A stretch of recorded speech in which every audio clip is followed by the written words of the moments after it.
Chapter 353. The youth bent down and whispered comfortingly into Qiao Mu's ear, "If it dares to approach you, immediately roast it into ashes." Arbor looked up at the crown prince and reflexively clenched his fists. "No. I'm not afraid of it. I want to beat it to death myself." "Good." The crown prince praised the little fellow with a grin. "I knew my Jojo would be fearless." Arbor exhaled in relief and felt his taut nerves relax a bit. Being grasped by the crown prince's slender fingers made him feel at ease, as if a type of energy was injected into him. Murong Sun's face darkened as she glanced at the youth. "Damn brat, don't push your luck. It's already good enough that I let you come along, but now you're abducting my disciple right in front of me. This is simply preposterous. Don't be angry, don't be angry." Yang Shirong walked next to Murong Sun and chuckled as she fanned her with her hand. "I've already gotten used to it. My disciple is so outstanding, so it's normal for everyone to want to steal my disciple." "Who are you calling your disciple?" Murong Sun roared. Seeing her two senior sisters daily quarrel again, Lu Yun helplessly rolled her eyes. She took out an umbrella from her inner world and leisurely followed behind them. Chen Hanzi muttered exasperatedly, "Why are the two ant masters always at odds with each other?" Doya spread her hands and said with a smile, "It can't be helped." During the entrance exam, little junior sister was clearly brought back by second ant master, but eldest ant master snatched her back not long after. This is the way the two ant masters get along. Ah! Before the other female disciple from Third Peak could finish speaking, she suddenly felt her body abruptly sink, and she involuntarily cried out in alarm. "Mingxia!" Chen Hanzi and Doya reflexively reached out and grabbed one of Mingxia's arms each. Their faces were slightly pale as they held on tightly. The others hastily rushed over after hearing the news. Prince Emo tightened his grip on the little girl's hand, his expression solemn. These quagmires can change their direction.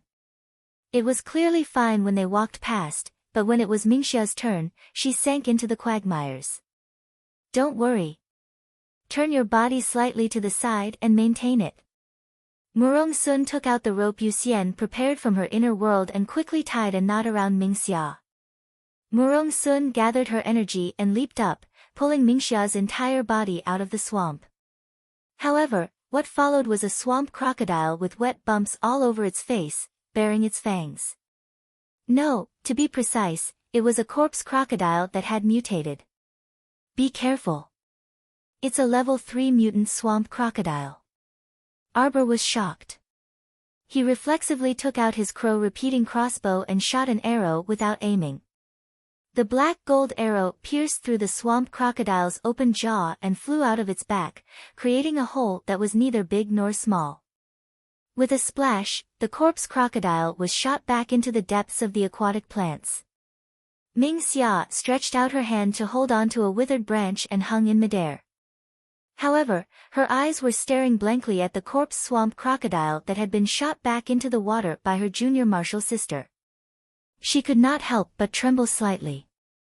She was just one step away from being bitten by the zombie crocodile. "Are you hurt?" Murong Sun asked anxiously. "No." Mingxia shook her head, still shaken. "Be careful of your surroundings." The little stoic expressionlessly shouted. The black gold arrow that had just been shot out of the corpse crocodile's mouth returned to her with a fishy stench. Chapter 354. Arbor slightly stretched out his arm, and the crow-gold arrow flipped in the air. With a light flick, he shook off the dirt on the arrow and steadily landed on the crow-repeating crossbow. At this time, pairs of small eyes emitting a faint red light peeked out from the underbrush around the swamp. There were about 20 or so zombie crocodiles that were rapidly swimming towards the crowd. Truly disgusting things. The holy water sect disciples all stood back to back and struck balls of mystic energy at the floating zombie crocodiles. Wherever the white light flashed, the zombie crocodiles were blasted into pieces by the mystic energy. After all, This group of people were all level 10 mystic cultivators and above, so they did not expend much mystic energy to deal with these level 3 mutated zombie crocodiles. However, they needed to be careful and not let the zombie crocodiles get close. If they were bitten, it would not be a laughing matter. Although 20 or so zombie crocodiles looked like a lot, each of the 30 holy water sect disciples only had to deal with 1 or 2 zombie crocodiles. Moreover, there were also 3 peak masters present, so the crown prince basically did not have to make a move. The battle was nearing its end. Murong Sun blasted open the head of the last zombie crocodile and abruptly turned to look at the disciples. Her gaze finally landed on her youngest disciple. "Are you all alright?" "We're fine." All the disciples relaxed slightly, but their gazes were still vigilant as they roamed around, guarding against any zombie crocodiles that slipped through and suddenly burrowed out to attack the crowd. Arbor lowered the crow-repeating crossbow in his hand and said with a solemn expression, "Be careful. Don't get bitten by these things." Everyone nodded in succession with a heavy heart. "Continue forward." Murong Sun turned around to lead the way. Yang Shirong also lost the mood to joke with her senior sister and quickly followed. "Alright, be careful and keep up with the group. Let's go quickly." Lu Yun had the disciples follow in a single file, and she ended up bringing up the rear. After this zombie crocodile attack, everyone's expressions turned solemn, and they were very cautious as they continuously probed the surrounding water plants with wooden sticks. After walking for a whole day, they were all in a state of full alert. By the time night fell, everyone was dragging their feet, feeling very tired. Murong Sun gazed ahead. It was still a vast and boundless wetland with lush trees, seemingly without end in sight. Because the night had completely shrouded this area, the group's speed was obviously much slower. The occasional hissing and gurgling sounds in the swamp made the hairs on their bodies stand on end. The little stoic had already involuntarily drawn close to the crown prince, and her tiny figure was about to hang on to him. She didn't know why, but every step she took in the night felt wet and slippery. It was as if there were countless snakes and insects crawling under her feet, causing her arms to inexplicably have a string of small goosebumps. His body suddenly felt light, and his feet had already left the soft wet ground. What greeted him was the faint scent of the youth's body. The goosebumps all over her body disappeared in an instant. She felt as if her small body was soaking in a warm hot spring, clean and refreshing. The sound of the wind and the sound of the insects was particularly clear in the silence. The crown prince lowered his head to look at her. That pair of slightly bright phoenix-like eyes emitted a faint light under the night sky, which was extremely beautiful. "Sleep if you're sleepy." The crown prince chuckled and whispered into her ear, "You're growing right now. If you don't sleep, you won't be able to grow tall in the future." Chapter 355. What nonsense! She had to continue growing taller. The little stoic harumphed lightly and blinked her tired and sore eyes in this night where she couldn't see the moon or stars. She really did feel a bit sleepy after hearing this fellow's words. It was mainly because she had been highly focused this entire time, but now that she was enveloped by a reassuring aura, she felt even more tired after relaxing. "Be good and sleep for a bit. I'll wake you up when it's daybreak. Don't be afraid, I'm here." The little fellow batted her long eyelashes, and her large, bright eyes closed slightly. "I can hold on." Mo Lien chuckled softly and lowered her head slightly. She reached out and gently stroked her small face. "Sleep, little fellow. You're still young, so there are many things you don't need to force yourself to do. Be good and sleep for a bit. It'll be daybreak soon." Arbor opened her small mouth, and her slightly closed eyes weakly opened. Before her drowsiness overwhelmed her, a trace of astonishment flitted through her mind. Apothecary. The crown prince, this guy, was actually an apothecary. He only lightly stroked her, and that faint fragrance of medicine wafted into her nose, causing her to sink into drowsiness. Since her rebirth, this was the first time she discovered someone with a special ability like an apothecary. Their every breath carried a trace of medicinal power. High-level apothecaries could instantly make small wounds on a person's body disappear. In her previous life, apothecaries were also her friends' research subjects. He madly researched the mysteries of inner world growth and was even more passionate about researching apothecaries' bodies. Back then, there were actually 2 other people who were locked up in the other 2 small black rooms with her. However, they were locked up separately, so she didn't see those 2 people face to face. She could only hear 2 different painful whimpers when the cruel and inhumane experiment began. When she was carried out of that small iron cage by Master, those 2 people had already been tortured to death, probably because she didn't hear their voices for a long, long time afterward. She lived on humbly and was treated as a tiny pet, living under Master's meticulous care. Before Arbor fell asleep, she opened her mouth slightly and softly called out, "Mo Yen." Her eyebrows furrowed uneasily. Prince Mo was such a strong young man, it was impossible for him to be captured by that pervert to be experimented on. Impossible, impossible. This kitten-like cry touched the young man's heart, and he subconsciously lowered his eyes to look at her. The little fellow's little hands were tightly clutching onto his clothes in his sleep, and he didn't seem to be sleeping very well. Mo Yen leaned closer to her and gently blew at her. Looking at the little fellow's slightly relaxed eyebrows, she smiled with satisfaction. When Arbor opened his eyes, what appeared in his dazed eyes was the darkness of intertwining branches. His mind was still a little muddled. However, when he heard Master Murong Sun's furious roar of, "Damn brat, hurry and put down my disciple," he regained some clarity. Peak Master Murong had been holding it in for an entire night. He was so angry that his liver hurt. If it wasn't for the fact that her child needed a good night's sleep, she would have beaten him up long ago. Although this damn brat had good intentions, she couldn't allow him to freaking take advantage of her little disciple. Hug, hug. Look at how practiced he was. He was clearly used to hugging her. Prince Mo helplessly put down the little girl. He was afraid that her legs would go limp after sleeping for an entire night, so he reached out to support her soft waist. "Jojo, good afternoon." Chapter 356. The young man's bright phoenix eyes held a faint smile, which rippled in front of her eyes. She actually slept all the way until noon. The little girl took off her cloak and threw it back to the youth.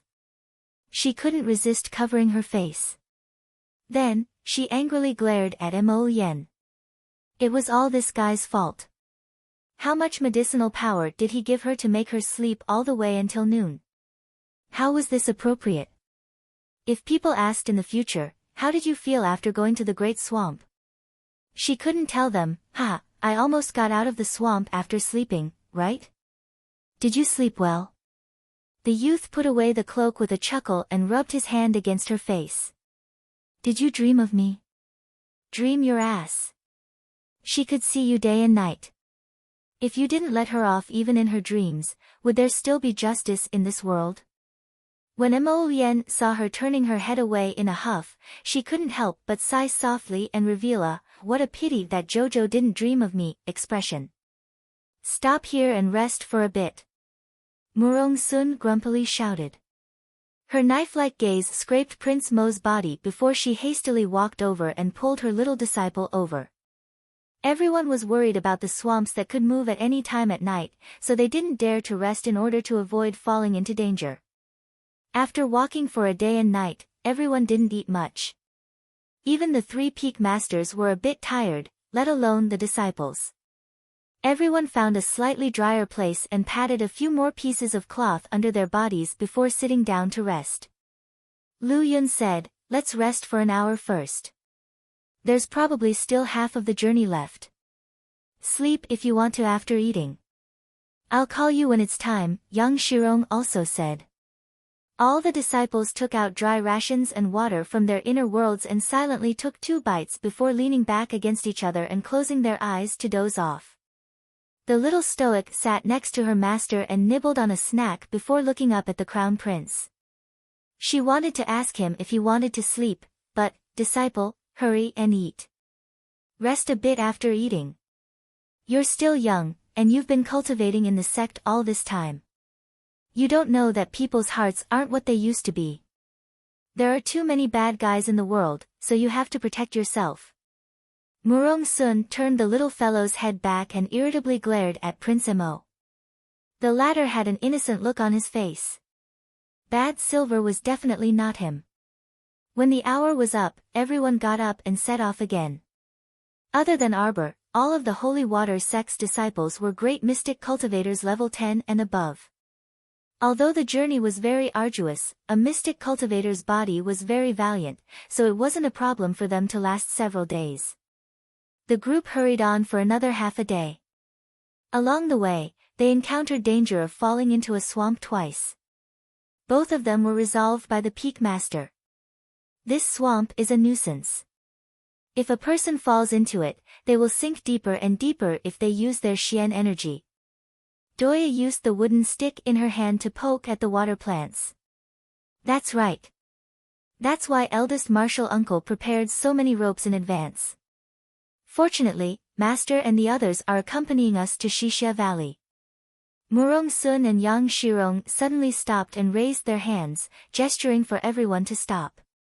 Everyone's nerves, which had just calmed down, tensed up again. A series of clanking noises came from the distance. Occasionally, it was mixed with the sound of mystic energy flowing and the crowd's shouts. Murong Sun and Yang Shirong jumped onto the tangled branches that extended diagonally to the left and right and carefully looked at the source of the noise. There's a group of people over there. They seem to have encountered quite a bit of trouble. Chapter 357. Not only was it not a small problem, it was simply a life-threatening problem. More than half of the 100 or so people surrounded by the zombie crocodiles were dead or injured, and the remaining 50 or so people were still bitterly holding on. The reason why this team was in such a tragic state was not only because they encountered more than 200 zombie crocodiles. In addition, they just so happened to run into the zombie crocodile king. Oh my goodness, the zombie crocodile king was the size of a small mound when it laid there. Its entire body was covered in lumps, and it revealed a mouthful of eerie, conical fangs when it opened its mouth. There weren't many mystic cultivators in the team, only about 20 people. How could those ordinary guards withstand the attacks of the zombie crocodiles? They became delicious food for the zombie crocodiles in minutes. Be careful, Princess Mi. Just as a small zombie crocodile was about to bite Xiaomi's leg, a youth rushed out from the side and hurriedly brandished his mystic energy, repelling the zombie crocodile. On the other side, a youth in a brocade robe with a grave and stern face slightly spat out his 3-foot-long sword and took the zombie crocodile's head. A white light flashed, and an ugly zombie crocodile's head was severed and flew high into the air. TSK, Bailey Shi, look at you. You're so violent that those zombie crocodiles don't dare to approach you. The youth who spoke was about the same age as Bailey Shi, about 17 or 18 years old, and was dressed in indigo robes. Brother Chia, Brother Chia, Brother Chia. Bailey Shi, your cousin is calling you, the youth in indigo robes said with a mischievous smile. Don't talk nonsense. TSK. Bad temper. Even if you don't like to talk, I don't like to talk either. The youth in indigo robes stopped, and his gaze followed the cluster of withered branches. He curled his lips and laughed loudly. Hey, friends over there, can you come out and help? If we can't hold on, those big things won't recognize you as relatives and will still run to your place to bite you. Murong Sun knitted her brows. The path ahead was a path they had to pass through, so they definitely could not go around it. Master, let's not go. Wait until they're almost done fighting, then we'll go and finish off 2 more strikes to collect the supplies. The little stoic's icy voice involuntarily made the 3 peak masters and all the senior sisters twitch their mouths. Even the 2 handsome youths fighting couldn't resist looking back. Could this be the legendary looting a burning house? Friend, it's not nice of you to do this. The 2 youths couldn't clearly see who was hiding at the other end of the wetland. They only sensed that there were quite a number of people in that group, and there were a few particularly tyrannical auras among them. You're kind. You're in the same team, yet you don't care about the life and death of your teammates. Why should others help you? Arbor sneered.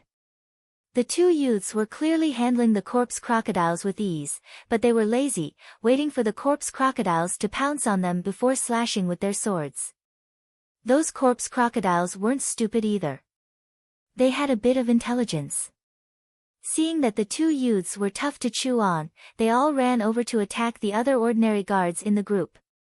This resulted in the death of more than half of the entire team. Since they didn't care about the lives of their subordinates, why should they, as outsiders, meddle in other people's business? It wasn't like they had nothing better to do. TSK, judging from your voice, you're young, but your words are icy and unreasonable. You must be a little girl with mediocre looks. Just as Wei Nanfeng finished speaking with a mischievous grin, he saw a beam of red flames shooting towards his mouth. Chapter 358. Fuck. What kind of person acted so viciously, throwing a flame at his mouth at the slightest disagreement? Wei Nanfeng withdrew his playful expression and abruptly turned his body to dodge. A mystic energy circled in his hand and struck the flame. However, the flame was only slightly deflected by his mystic energy and scuttled past his collar, scorching a clump of his hair in an instant.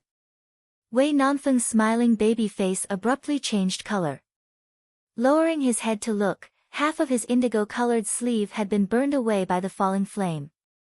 Simply preposterous. Wei Nanfeng's baby face completely sank, and his eyes narrowed with a trace of coldness. Who is it? Mo Lien simply held the little girl's hand and slowly walked out of the thick thickets of the wetland. Stopping at a distance, she threw Wei Nanfeng an icy glance from afar.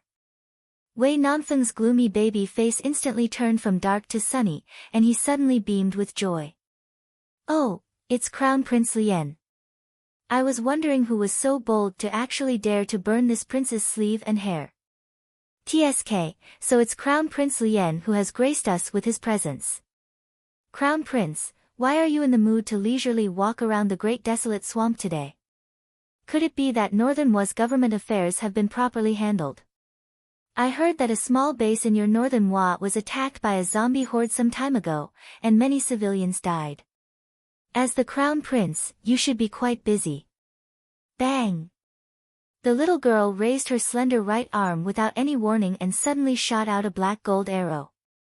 With a whoosh, the black gold arrow pierced through the air and headed straight for Wei Nanfeng's uncovered mouth, completely freezing and distorting a certain person's baby face. Wei Nanfeng's hair stood on end, and he hurriedly activated his defensive mystic weapon.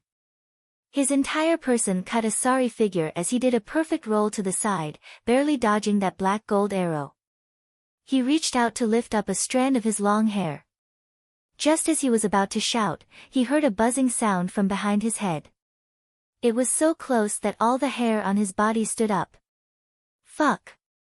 This arrow can turn. It's coming again. Bailey Shi suddenly made his move. His grave and stern face was expressionless as he clamped the buzzing black gold arrow between his two fingers. He was able to clamp the black gold arrow with just the strength of two fingers. When this ability was revealed, everyone present revealed shocked expressions. The little stoic raised her voice slightly and shouted coldly, "If you dare break it, I'll have you die." As soon as he finished speaking, the profound energy in his entire body increased explosively. As his black hair fluttered, his entire body leaped high into the air and flew onto a horizontal branch. A circle of talisman suddenly appeared around his body. The profound guiding talisman array was a new talisman array that she had just learned. Within 15 minutes, it could completely absorb the profound energy between heaven and earth into one's body in an endless stream to replenish one's rapidly depleted profound energy. Wei Nanfeng slightly opened his mouth, his baby face was filled with disbelief. What did he see? This cold little girl with picturesque features and jade-like skin was no more than 12 or 13 years old. She actually used a talisman array as soon as she made a move. Could she be Talisman Master? Bailey she replied expressionlessly, but he loosened his grip, allowing that black gold arrow to fly back to the little girl's side with a whoosh. Arbor reached out to catch it and carefully examined it. Upon seeing that it was undamaged, she coldly glared at Bailey she and slowly withdrew the profound guiding talisman array around her body. Mo Yen lightly leaped to the little girl's side and carried her down with a grin, patting her head. Wei Nanfeng opened his mouth and only asked after a while, "Little girl, I don't think I have any grievances with you. Why are you so ruthless in your first move? You're not allowed to talk about him." Arbor turned her small head and glared at him coldly. Chapter 359. The Crown Prince stared blankly, then his brows slightly curved as he laughed softly. His mood was so happy that he wished he could fly. If it weren't for Jojo's honorable master glaring at him from the side, he would have picked up the little fellow and fiercely kissed her stoic little face. However, in the next second, the Crown Prince was met with Wei Nanfeng's 100,000 cannon fire. "You still have the freaking face to laugh. I almost died. Who asked you to offend my Jojo? Serves you right." The Crown Prince lightly snorted as he held on to Arbor's small hand and walked around them. Arbor slightly wrinkled her brows as she coldly glanced at Wei Nanfeng and Bailey Shi. Seeming to have sensed something, she lifted her eyes to look at Prince Imo. "These two people of inferior character are both your friends?" She now recalled that Wei Nanfeng's tone of voice just now was more of mockery and not sarcasm. To be able to use such a familiar tone to speak to the Crown Prince, they were naturally friends. Furthermore, Wei Nanfeng also referred to himself as this prince, so he must be a dignitary from some country. Without a doubt, they were friends. Mo Yen lowered his head to meet the little fellow's cold gaze. His smiling face suddenly froze as his heart inexplicably thumped. Wei Nanfeng immediately grinned from ear to ear as he moved forward. "What do you mean by inferior character?" "Of course. Little fellow, you've really insulted the wrong person. I'm good friends with your Liengage. We won't get to know each other unless we fight, we'll be friends from now on." The Crown Prince's heart skipped a beat. He practically wanted to immediately stop him from continuing to speak, but Wei Nanfeng quickly finished speaking. "Who's your friend?" Arbor fiercely pulled her small hand out of the Crown Prince's palm and turned to face Wei Nanfeng's handsome face. Raising her hand, she fiercely struck him with a wave of mystic energy, forcing him to retreat. "I, Arbor, have never had any friends." "No friends." The little girl's angry shout, coupled with her cold and murderous gaze, seemed to be swearing an oath to the heavens. In an instant, everyone present was petrified into statues. The word "friend" was a hurdle in her heart that she couldn't get over. It was like using a sharp dagger to fiercely stab her heart. She hated hearing the word "friend" the most. Didn't like it. "You, who are you? How dare you use such an attitude to yell at my brother Rong?"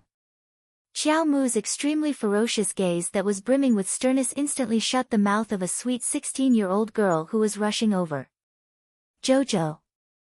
The Crown Prince suddenly felt that his voice was slightly dry.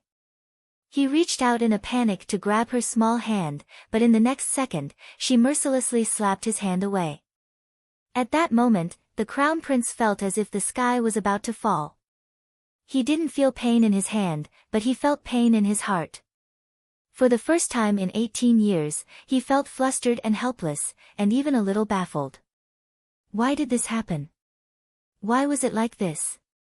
He was fine just a moment ago. He had finally managed to break a little of this little fellow's shell, but in the blink of an eye, she had wrapped herself up again, not allowing anyone to step even half an inch into her territory. "You're all cut from the same cloth." Arbor coldly glanced at them. In the hearts of these bigwigs, everyone other than them was an ant. However, the bottom line that Arbor guarded in his heart was, "At least when we're teammates, we can fight side by side and die together, but we absolutely won't stab each other in the back." How can you have the face to say that you're my, Arbor's, friend? Scram immediately. Arbor then pattered to Master Murong-sun's side. Master, let's go. We're not on the same side as them. Chapter 360. That's not it. Hey, little lady. Hey. Wei Nanfeng chased after her with a baffled expression. He turned his head to sneak a glance at the Crown Prince, but he was frightened by the cold and furious glint in the Crown Prince's pitch-black pupils. Lien. No, I don't know what the little lady is angry about. How was his character bad? His character couldn't be too good. Bailey Shi stood on the side with his arms crossed and suddenly explained, strictly speaking, we can't be considered teammates with those guards. They're only Princess Xiaomi's guards. What? The little lady is angry with Lien because of those little guards that died? Just now, he and Bailey Shi indeed didn't try their best to slaughter those zombie crocodiles. They were just playing around with those little things in a joking manner. The little guards' deaths couldn't be blamed on them, right? Xiaomi insisted on bringing so many normal guards with her on this trip. He already told her that normal guards were useless. How could she blame him and Bailey Shi for this? Who exactly was protecting who? As masters, was there a need for them to protect a few weakling guards? Don't follow me. Mo Lien vented her anger on the two of them and hastily followed the holy water sect's departing group. Wei Nanfeng's baby face also darkened. How could he not follow? There was only this one path out of the great swamp. Soon after, the holy water sect's group slaughtered their way into the zombie crocodile horde, sweeping everything before them as if they were chopping vegetables. Mo Lien followed and ferociously struck the zombie crocodile king with her purple flames, venting her stifled and agitated emotions. The zombie crocodile king that was still incomparably ferocious immediately shriveled up under the flames like a ball that was suffocating. Jojo. Mo Lien hastily went up to explain, but before she could get close, Su Shanshan blocked her with a cold expression.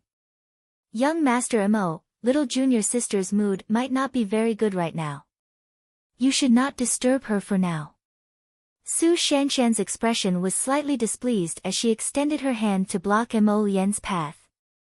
Senior sister, Young Master Mo, don't say any more. You should walk a bit further away with your friends. I feel that junior sister doesn't really want to see you guys right now. Su Shanshan's sword hilt rudely pushed Mo Lien lightly. With this push, Mo Lien felt like she was 10,000 steps away. Little junior sister was so sensible that it made one's heart ache. Even so, they still made her unhappy. Su Shanshan and the other senior sisters immediately lost their good impression of Prince Mo. Master, I once had a team. The little stoic crouched next to a patch of aquatic plants that had been completely dyed muddy by blood. She held a branch in one hand and subconsciously poked at the mud on the wetland. There are body cultivators, mystic cultivators, superhumans, and normal people. Every one of them is very useful. Even if they are just ordinary people, they are all working hard for this team. Later, the environment became worse and worse, and survival became more and more difficult. Everyone slowly died, and in the end, only me and a teammate were left. The little stoic suddenly smiled. However, Murong-sun felt that her disciple was better off not smiling. This smile was too desolate. Her eyes were filled with a black fog, and she could not see any light or hope. At least when we're teammates, we shouldn't stab each other in the back. We should support each other, right? The little stoic suddenly cried. Murong-sun had never seen such a sorrowful expression on the stoic's face.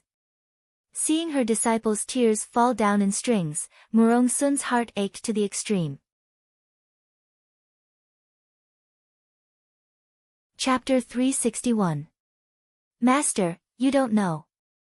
When you couldn't see anything clearly, even the earth was black.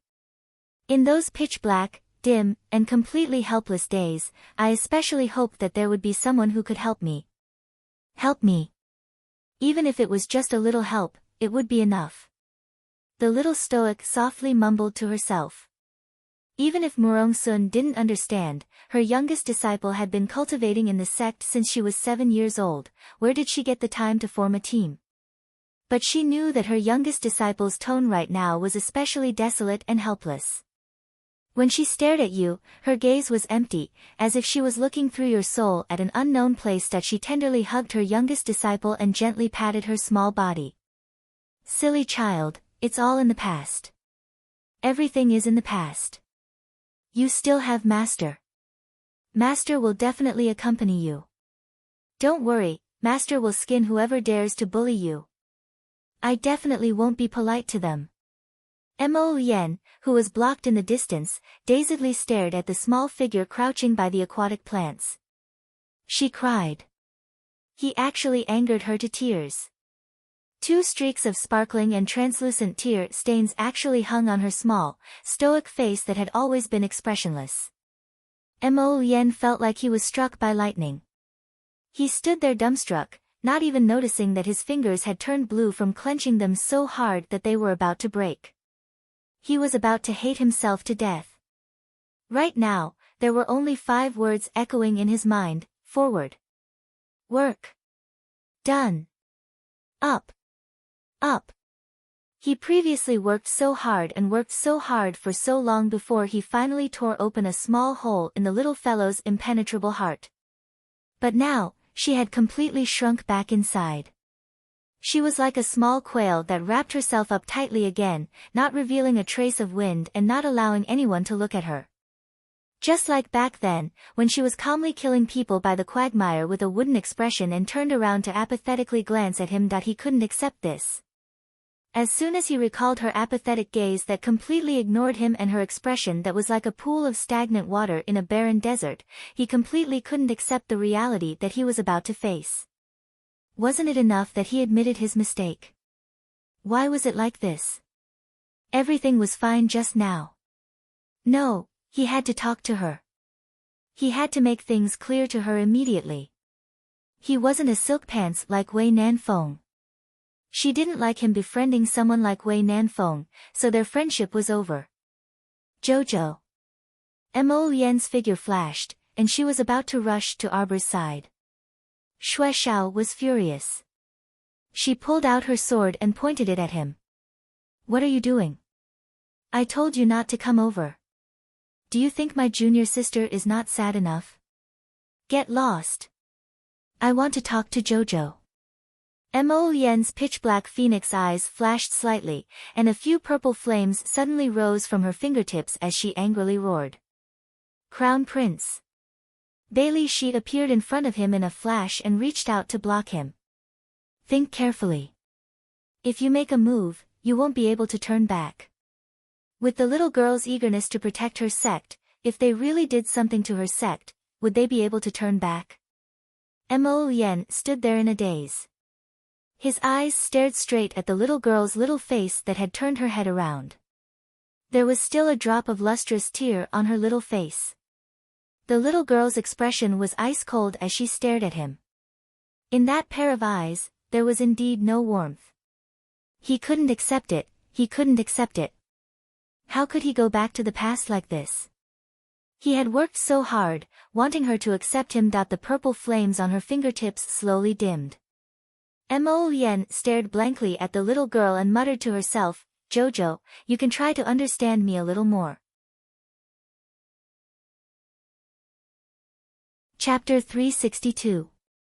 After a day and a half, everyone successfully left the Great Swamp. Perhaps it was because the group became serious later on that their firepower was too fierce or something else, but the zombie crocodiles they encountered later were all taken care of in a matter of minutes, and there were no more casualties. After exiting the Great Swamp, the closest place to rest was a desolate and dilapidated village.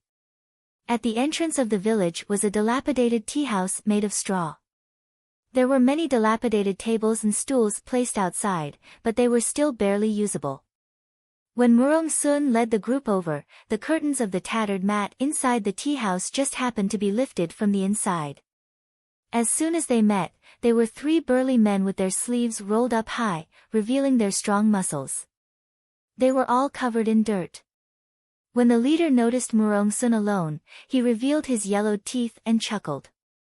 "Oh my, second brother, third brother, I didn't expect there to be a fat sheep in this dilapidated village. We can capture them and send them to Black City together with the goods inside." When the group of holy water sect disciples silently walked up and drew their swords, the burly man revealed a dumbfounded expression again. These young ladies could not be mentioned in the same breath as the goods inside, but they looked like they were not to be trifled with. When the leader looked up, he finally discovered that there was another group of 50 or so people following behind the young ladies. He was instantly terrified. The three burly men knelt on the ground with a plop and wailed pitifully, "Great aunt, please spare our lives. We were blind and offended your esteemed guests." "Hey, miss, wait."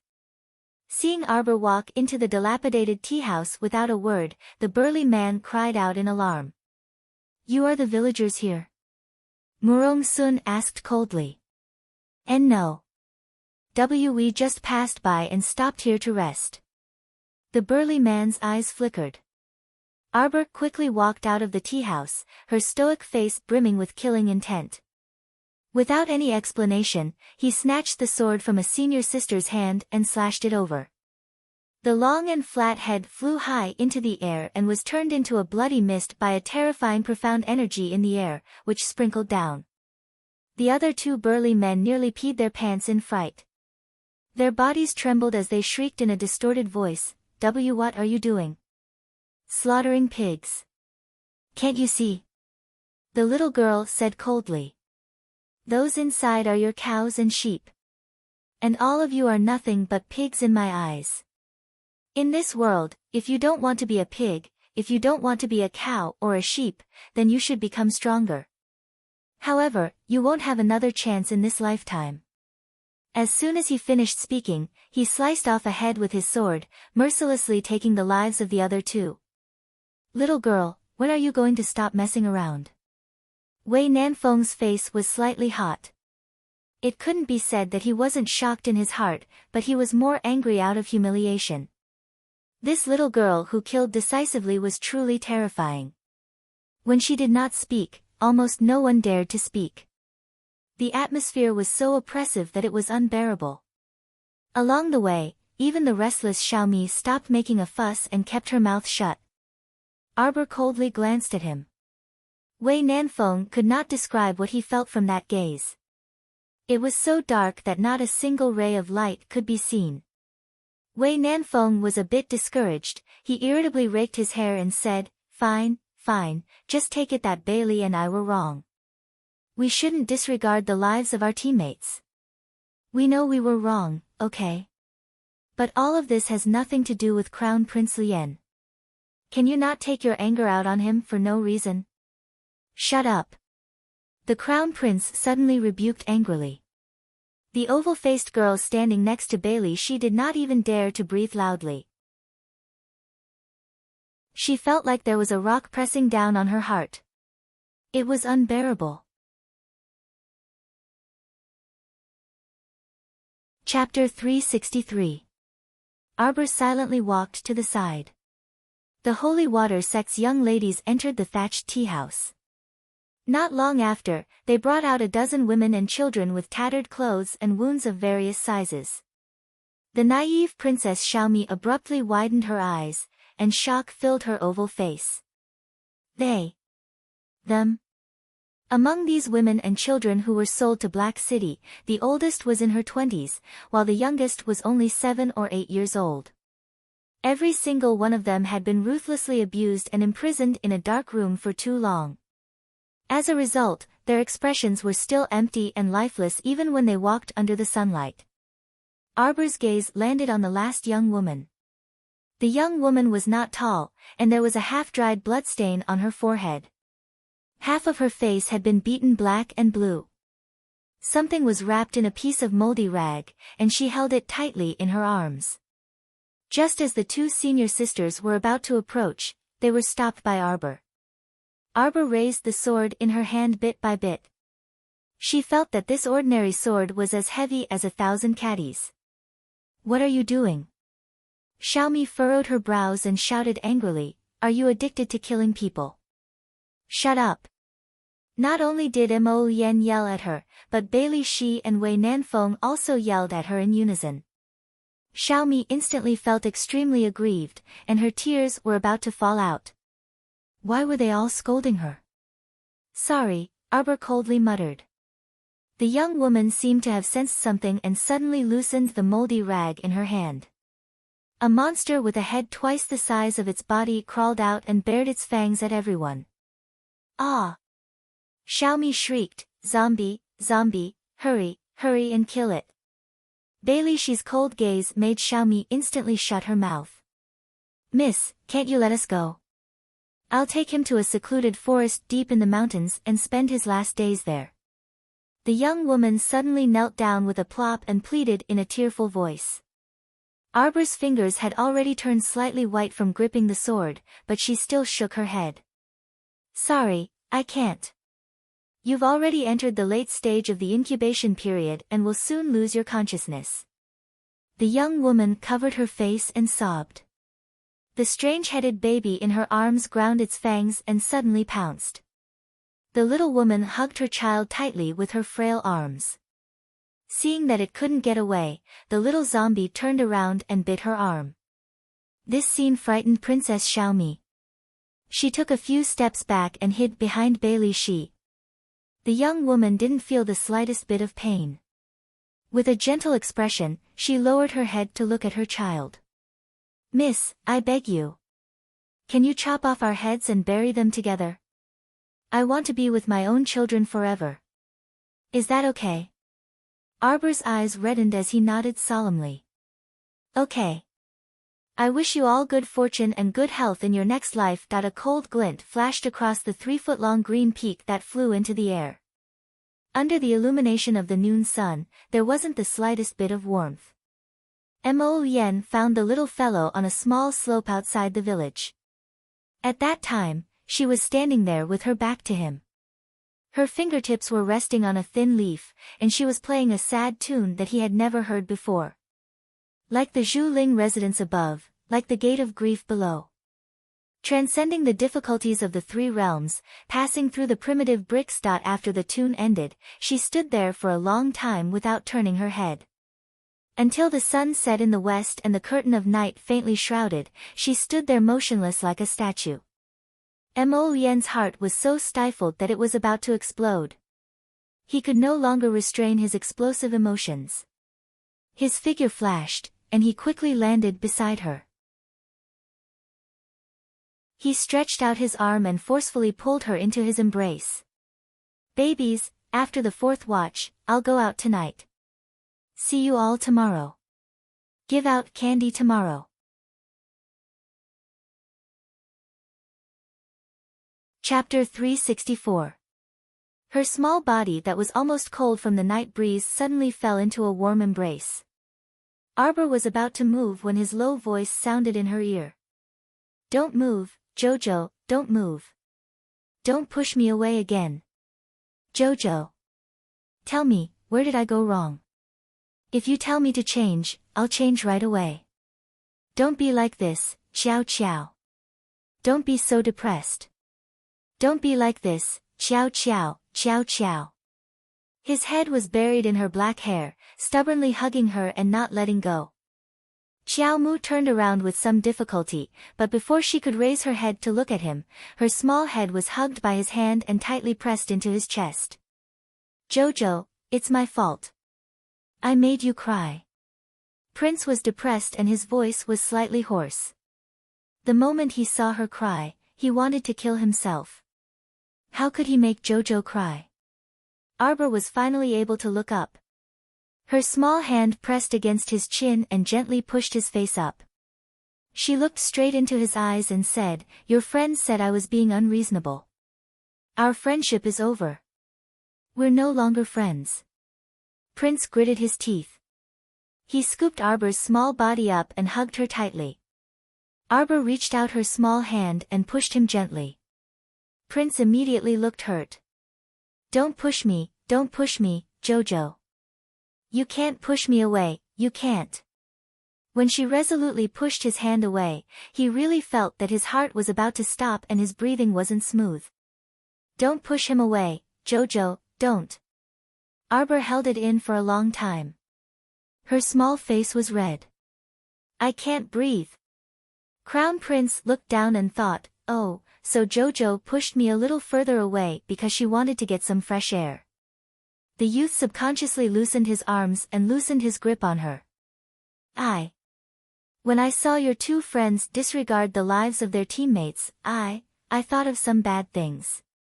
I didn't control my emotions well. I was a little out of control and even took my anger out on you. So sorry, Arbor said gloomily. No, it's my fault. I made Jojo cry. I deserve to die. It's not because of you. Xiao Mu interrupted his self-reproach before continuing with a sigh, however, didn't that Bailey sheath say it already? Those were just guards, not teammates. Perhaps in the eyes of those in power like you, the lives of those ordinary guards are not as interesting as the corpse crocodiles. That's true. In such a world, humans might not be able to live like dogs. Arbor's lips curled up mockingly. His eyes revealed a cold light as he said faintly. Jojo, if you don't want me to be friends with them, then I won't.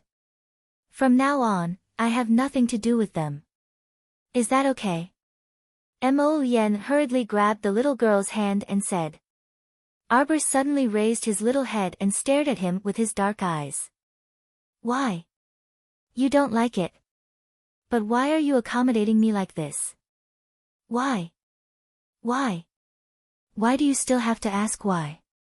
Mo Yen lifted Xiao Mu up at once, and he met her pair of large, round, black eyes. He abruptly pulled her into his embrace, hugging her tightly. Because everything in the world is not as important as Jojo. He rested his head on her shoulder and his low voice came from her hair.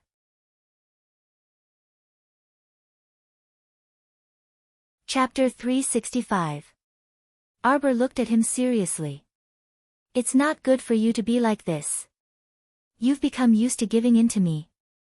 I'll become more willful in front of you. She calmed down and thought about it carefully. Why was she angry at him for no reason? It was because she didn't like the lousy teammates he had. She couldn't throw a tantrum at him just because she didn't like his friends. This was obviously inappropriate. But what was the reason? It was all because he had spoiled her. She should swallow the bitter fruit of her own spoiling. Xiao Mu lowered her head and reached out to touch her fingers. Mo Yen lifted her chin and looked at her seriously. Jojo, I don't think Jojo is willful at all. Instead, he felt that this little rascal's heart was deeply suppressed, as if she had a stomach full of secrets that couldn't be stripped away. Arbor looked at him quickly and then lowered her head again. Mo Yen set her down and circled his arms around her body. He lowered his head to plant a soft and gentle kiss on her forehead. It's just that, whether you hit me or bite me in the future, don't throw my hand away again, all right? At that moment, he was really flustered. He was so flustered that he couldn't tell north from south. Her small and soft hand placed in his and pressed his fingers. Okay. Mo Yen laughed in a low voice. In the past, this word could kill a conversation, but today, it was especially pleasing to the ear. Mo Yen. Prince's heart skipped a beat. He sat down with the little girl in his arms and looked down at her. Go on. We can't change this dark world. We can't change anyone. But I always think that if we're in the same team, we should trust each other more. Sometimes, maybe it's just a small gesture, but it's enough to let a pitiful person in the endless abyss see a ray of light. Just like me at that time. Giving up on a teammate is tantamount to betrayal. It's just like that, it's nothing. Okay. Mo Yen folded his arms and looked down at her. Jojo, try to trust me completely, okay? No matter how this world changes, I'll give up everything, but I won't give up on Jojo, okay? I will never betray Jojo. Arbor turned his little face and looked at him seriously for a while. His little head paused slightly. Mo Lien couldn't help but burst with joy. As long as his Jojo was willing to try, even if she was covered in 1,000-year-old ice and 10,000-year-old frost, he would spare no effort to break it open little by little, so that she could truly walk out of it. Arbor arched his body in his arms and stretched out his hand to yawn. He hadn't slept for 2 days and 1 night, and he had spent so much energy along the way. His little body was really tired. Go to sleep. I'll stay here with you. How did you find this place? The little girl asked half awake. You didn't hit my senior sister, did you? No. They hit me. Mo Lien pinched her little hand, feeling wronged. Oh. At the same time, in the shabby tea house, a group of senior sisters from the Holy Water sect were angrily kicking and beating the dozens of golems in front of them. These golems were all 10th level body cultivators and above, but they didn't fight with them. They didn't react no matter how they kicked or hit them. They just pestered them endlessly and refused to let them leave the thatched hut. The senior sisters were so angry that they all vomited blood. They beat them until their arms and hands hurt, but these golems didn't hurt at all.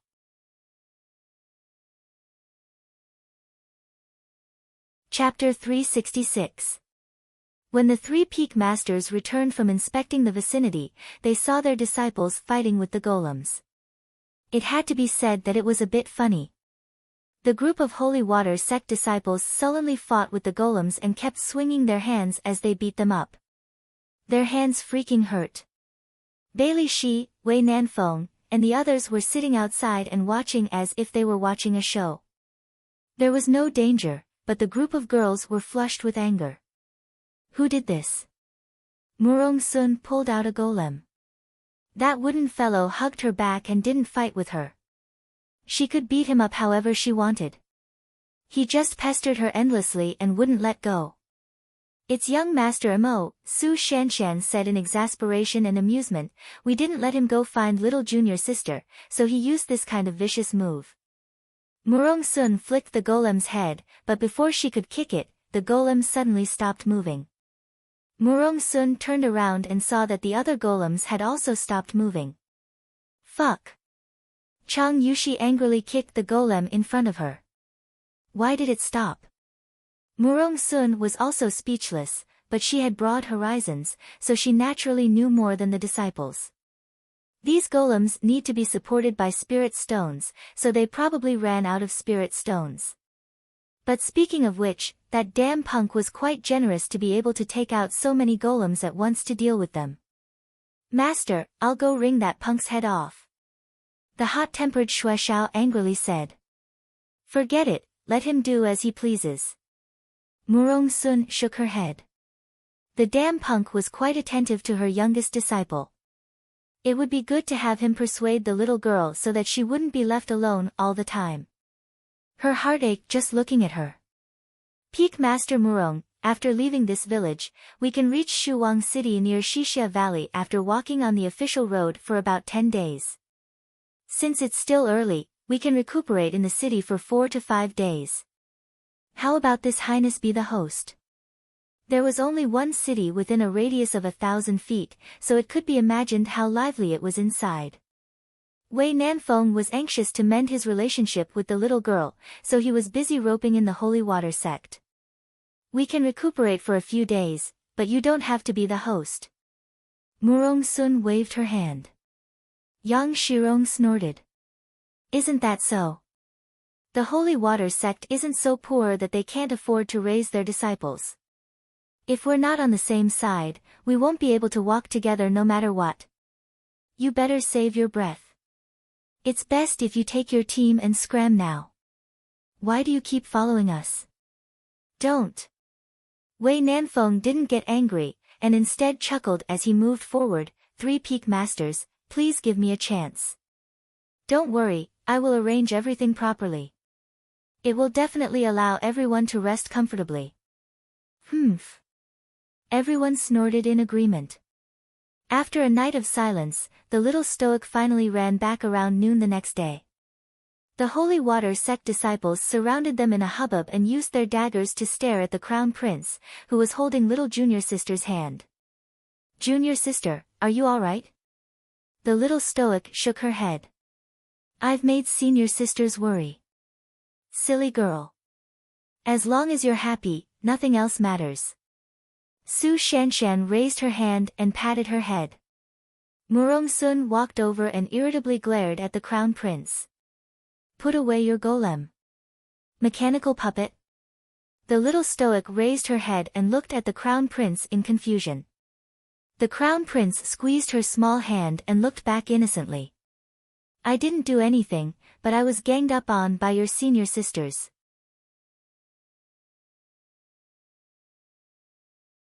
Chapter 367.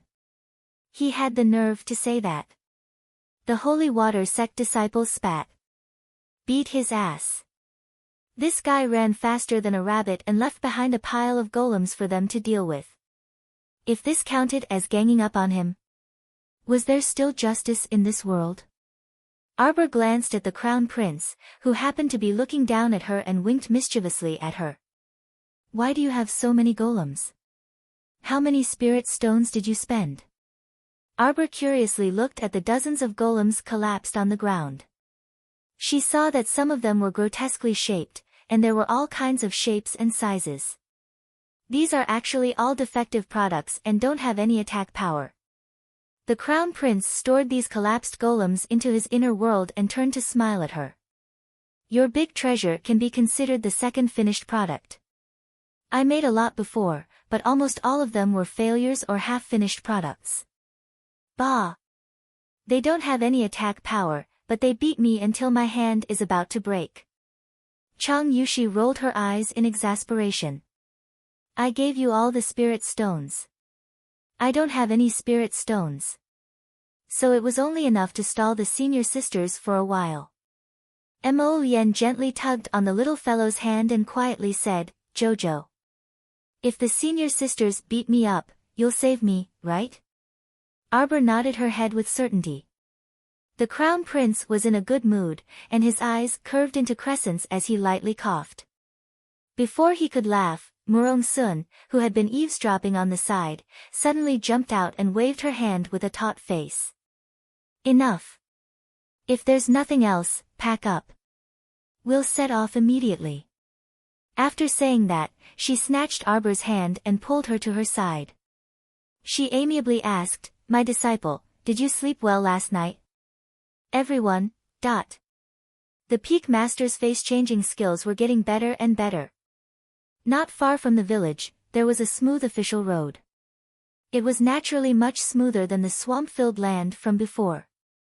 Everyone had abandoned their horses outside the great swamp, so they could only summon mystic beasts with decent running speed. Mystic beasts like tigers, wolves, and leopards were naturally the best. It was not a big problem to ride 2 or 3 more people. Tap, tap, tap.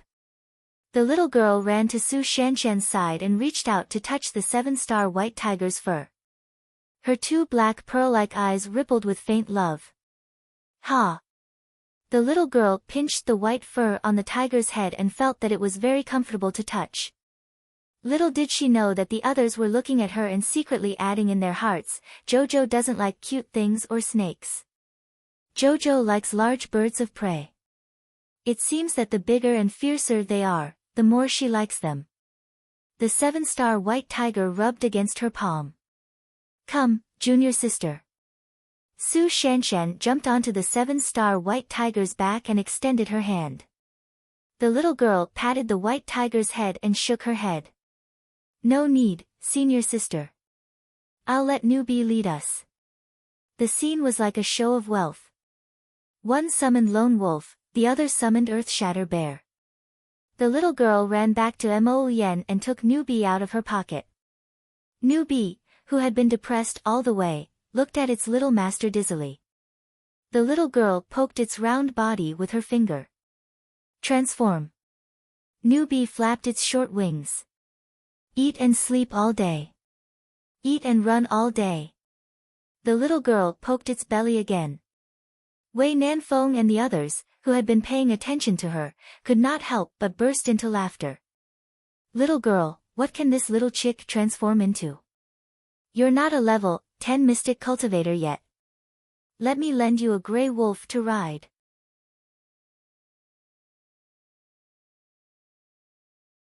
Chapter 368. Princess Mi of the Shao Kingdom sat on an earth-shattering bear, her hands gripping the black bear's glossy mane as she spoke loftily with her back straightened. She spoke as if she was a level 10 mystic cultivator. In reality, the black bear Princess Mi was sitting on didn't belong to her. It belonged to her personal bodyguard, Gong Sun Yang. Arbor didn't even turn his head and turned a deaf ear to Xiao Mi's words. It wasn't that this naive Princess Mi of the Shao Kingdom was a bad person. When she saw those rescued women and children, her eyes would also redden in sympathy. However, this princess had always been used to being lofty, so her words were filled with an air of bossiness. Arbor poked Weak Chick's body with his finger. Hurry and transform. Xiao Mi was about to laugh out loud but was interrupted by a chirp. Her mouth gaped open in shock. The little chick in Xiao Mu's arms flapped its short wings and flew into the air. Its pair of small wings abruptly transformed into a pair of long, bluish-green wings, whipping up gusts of gales in the air. Other than the holy water sect's people watching calmly, even the crown prince couldn't resist raising his handsome brows. His darling Qiao was impressive. Although she hadn't signed a contract with a mystic beast, she actually had an ancient Qingyuan by her side. At this moment, Wei Nanfeng's jaw dropped. A trace of astonishment flashed across Bai Lixi's expressionless face. Xiao Mi was even more shocked as she looked at the large cyan blue bird circling in the sky. For a moment, she didn't know what to say. Why do you have a mystic beast? Xiao Mi stared at Arbor in astonishment for a moment before shaking her head and saying, impossible. The law states that no mystic cultivator below level 10 can form a contract with a mystic beast. This is Mo Kingdom's crown prince's mystic beast, right? Arbor ignored her and was in no mood to explain other people's doubts. He beckoned to a certain bird that was still circling in the air. Come down. Qingyuan flapped its wings and swooped down with a whoosh, scaring Xiao Mi, who was sitting on the black bear's back. Her body tilted and she nearly rolled off the bear's back. Princess. The young bodyguard, Gong Sun Yang, hastily rushed forward to support her. You're not allowed to cause trouble. Arbor shouted in annoyance. Qingyuan quickly flapped its wings and landed in front of her obediently, looking at her with its cute little eyes. Acting cute my ass. Arbor endured a fist that was about to land on its head. With a light leap, it was already on Qingyuan's back. In a flash, Mo Lian stood beside the little girl. She smiled and held her little hand. Jojo, give me a ride. Get down here, you stinking brat. Wei something wind has lone wolf. Hurry and go. Murong Sun shouted as she rolled up her sleeves. Baby, run. Your master is here. Mo Lian pulled Arbor's little hand. Before Arbor could speak, the cyan phoenix suddenly spread its wings and flew into the sky.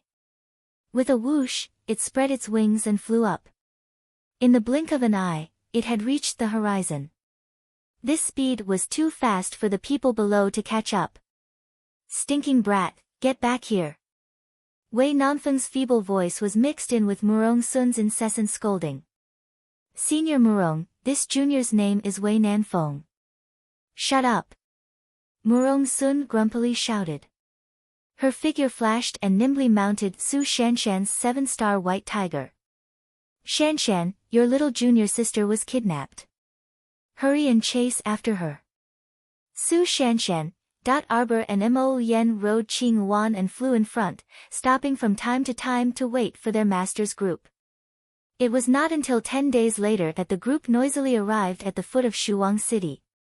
From afar, they saw a troop of tribal cavalry slaughtering the screaming and fleeing commoners outside the city gates.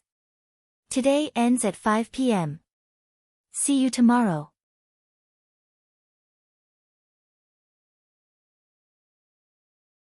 Chapter 369. Ah! Under the trampling of the steeds' iron hooves, several old and frail people were trampled to death. Their chests were flattened, and blood splattered everywhere. Cries filled the air, and the city gate was in a mess. At the same time, the soldiers on the city gate tower gripped their bows until their hands turned slightly blue, and they stood in formation with unsightly expressions. It was not that they did not see the suffering of the citizens outside the city gate, but because of the orders from above, they were not allowed to leave without permission. When Murong Sun and the others approached the city gate, they recalled their mystic beasts to avoid any unnecessary collisions. Currently, everyone was walking forward on foot. When they saw the scene of people being killed and robbed, a trace of shock appeared in their eyes. They had always heard rumors about how chaotic the western border was, but seeing was believing. No matter how much they heard, it was not as real and bloody as what they saw in front of their eyes. The western tribal group had been at war for years, and the citizens all fled to Shuang City. However, Shuang City was not a place that just any cat or dog could enter. One had to pay an exorbitant sum of goods to enter the city, and it could be said that most of the poor citizens flinched at the sight of it. Was there any meaning in these tribal cavalry unscrupulously drawing their swords and slaughtering unarmed citizens? Among the crowd, the first to react was Shao Kingdom's Princess Mi. This princess shrieked in shock, "What are these people doing? Stop! Hurry and make them stop! Quickly go and help!" "Yes, Princess." Gong Sunyang executed the princess's order without hesitation and led the remaining half of the royal guards toward the tribal cavalry. Gong Sunyang was the first to collide with a tribal clansman riding a tall horse. Gong Sunyang had the strength of a level 10 mystic cultivator, so the moment they came into contact, a mystic energy directly sent that clansman flying from his horse, crashing into the ground with a boom. The spear in Gong Sunyang's hand pierced through that tribal clansman's chest in the next second, killing him on the spot. Princess Mi's other royal guards also clashed with the tribal cavalry, and a series of clanging sounds rang out as their weapons clashed. Doya angrily clenched her small fists. These people are from the Aikido tribe. They're accustomed to doing evil in the western wastelands. Be careful, they have the Eagle battle team. They might even come over to counterattack. Wei Nanfeng stealthily glanced at the little girl. Seeing that her little stoic face didn't show any signs of emotion, he involuntarily coughed dryly. The little girl's heart was too hard to understand. No matter how he tried to please her along the way, the little girl still ignored him. Mo Yen, this inhumane person, always wanted to end their friendship. It was simply indescribable. At this moment, Princess Xiaomi was bursting with a sense of justice as she stepped forward to stop the massacre. However, the little girl didn't have any reaction at all. If they don't dare to resist, then even if we save them now, they won't be able to survive for long in the wilderness, Mo Yen said indifferently. The little stoic's silent eyes suddenly brightened. He understood. That's right, that's the logic. Princess Mi's kindness could not be of much use at this moment. This was because most of the people lining up outside the city were young and strong. Disregarding those several elderly people who had long been trampled to death by the horses' hooves, over 100 young and strong men didn't even have the strength to retaliate when faced with 7 to 8 galloping tribal cavalry. These tribal cavalry were only normal people.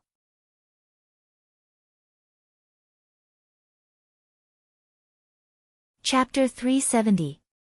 Unlike those rescued women and children, they indeed didn't have the ability to fight back when facing a few burly human traffickers.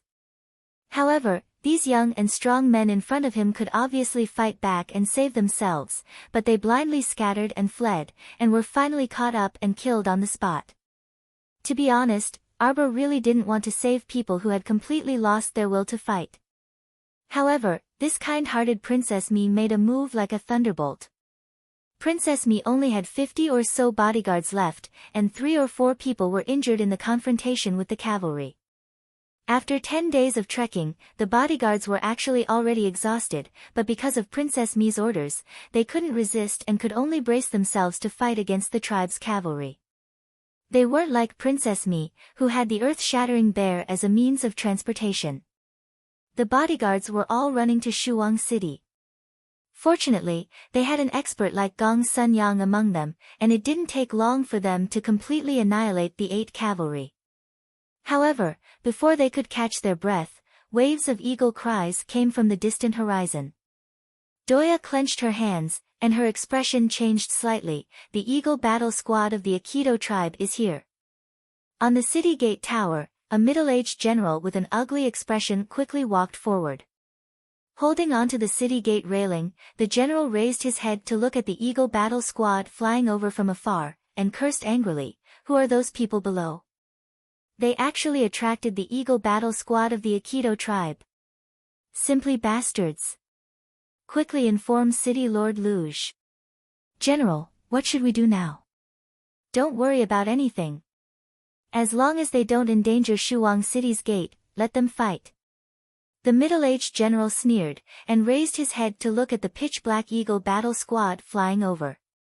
There were a total of 12 eagles in the battle squad, and there were 2 to 3 people standing on each eagle's back. As they approached Shuang City's gate, the people on the eagle's back began to throw sharpened bamboo towards the crowd below. Swoosh swoosh. The wind blew past their ears.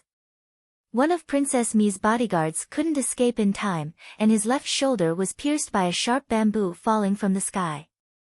He let out a blood-curdling scream and fell to the ground. Following that, he was once again pierced in the waist and head by several sharp bamboo, and died on the spot. Preposterous.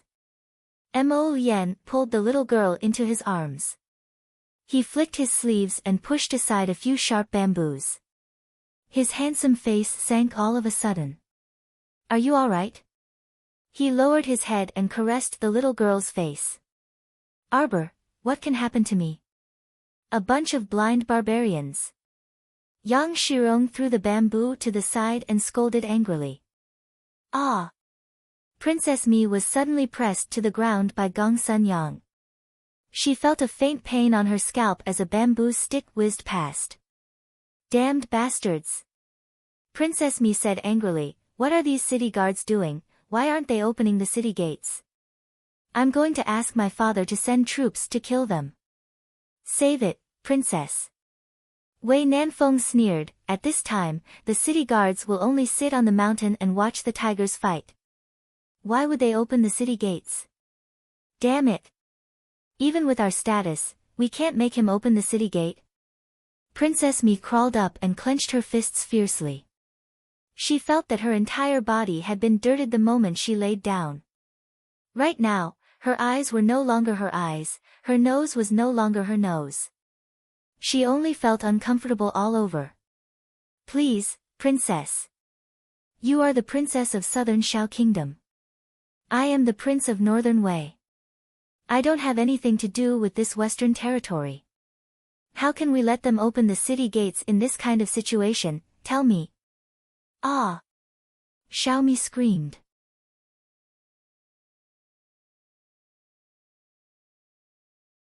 Chapter 371. While clutching her head where the hairpin fell, Princess Mi was abruptly pulled to her side by the royal guard, Gong Sun Yang, and both of them fell to the ground again. Princess Mi's pure princess heart immediately wanted to explode. Her skirt, her clothes, her exquisite makeup, they were all ruined by these barbarians. Arbor poked his head out of Mo Yen's embrace and silently looked at the princess who was kneeling on the ground and continuously pounding the ground, finding her a bit funny. Princess Mi was actually not annoying, but her behavior was a bit childish at times.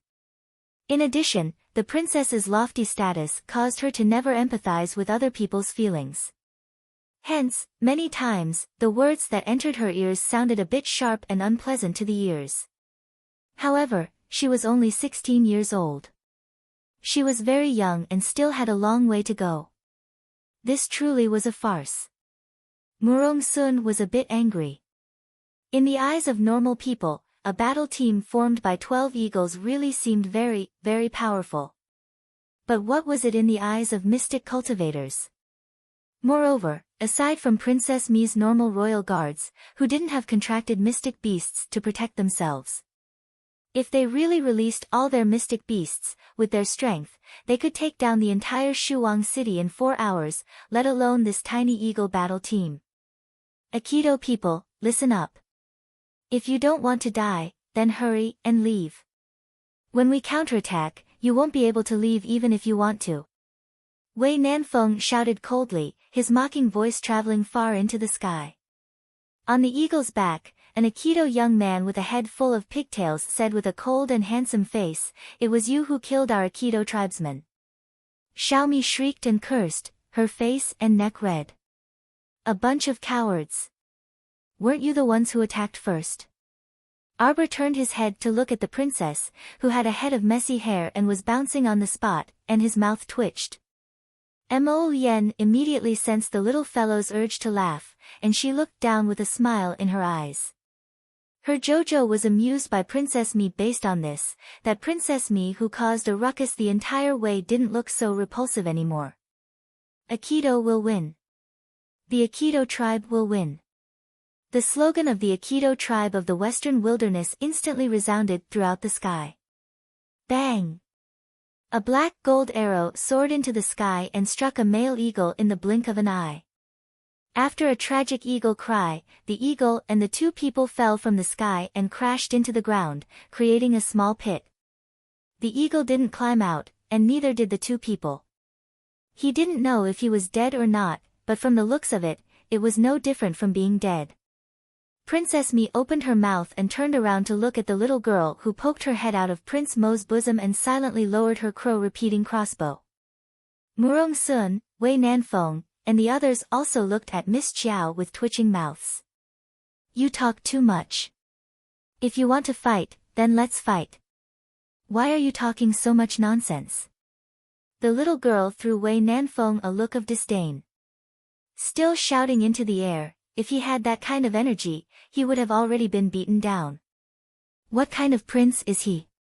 What kind of bullshit prince is he? Wei Nanfeng glanced at Mo Yen aggrievedly. Your wife always dislikes me, this isn't good. The latter rolled her eyes at him and completely ignored him. Wei Nanfeng, you have a wife but no friends. Absolutely, our friendship is over.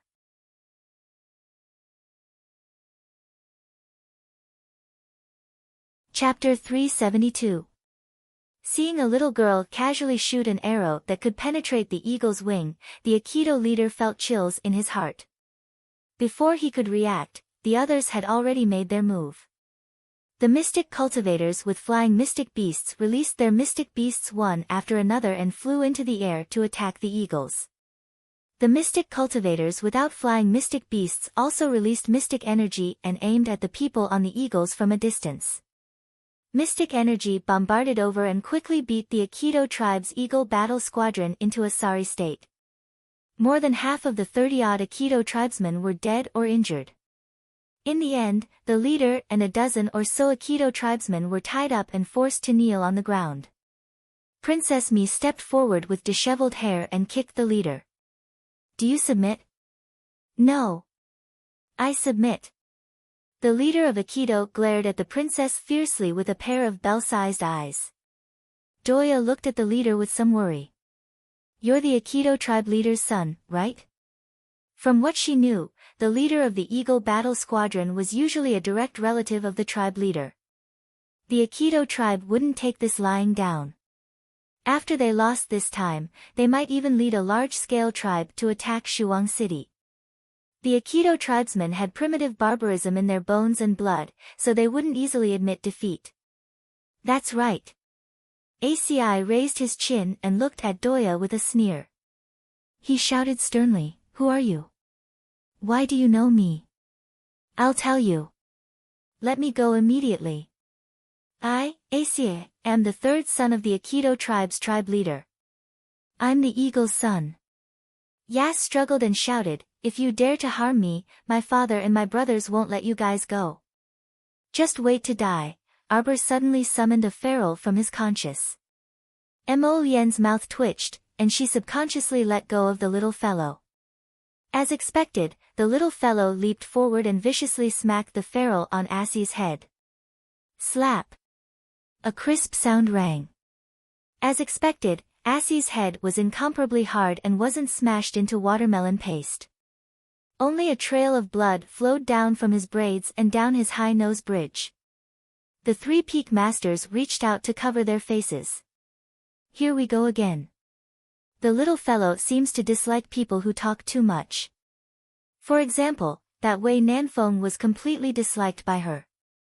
The little girl went up and kicked him twice. When he fell to the ground, she directly swung her ferrule and smacked him heavily, causing Yas to roll on the ground. The Yasi people looked at this savage little girl in shock. They couldn't believe their eyes. In the western region, men were supreme. Which woman dared to beat up their young master like this? The little girl ruthlessly whipped ACI until he was on the verge of death and unable to speak. Then, she finally stopped and looked at Murong Sun. Master, let's enter the city. Murong Sun nodded frantically. Okay. Wei Nanfeng kept rolling his eyes at the side. Your disciple is about to whip someone to death. Why didn't the master say anything? The little girl ran to the city gate and waved at the stunned general on the city tower. Then, she pointed at the city gate in front of them. Open the city gates. Chang Yushi immediately acted as the little girl's translator. She waved her hand at the general upstairs and shouted out loud. Who are you people? Judging from their savage appearance, a group of 80 or so people actually dared to attack the Aikido tribe. How would the middle-aged general dare to open the gate and welcome this group of plague gods? It would be best if they ran as far away as possible.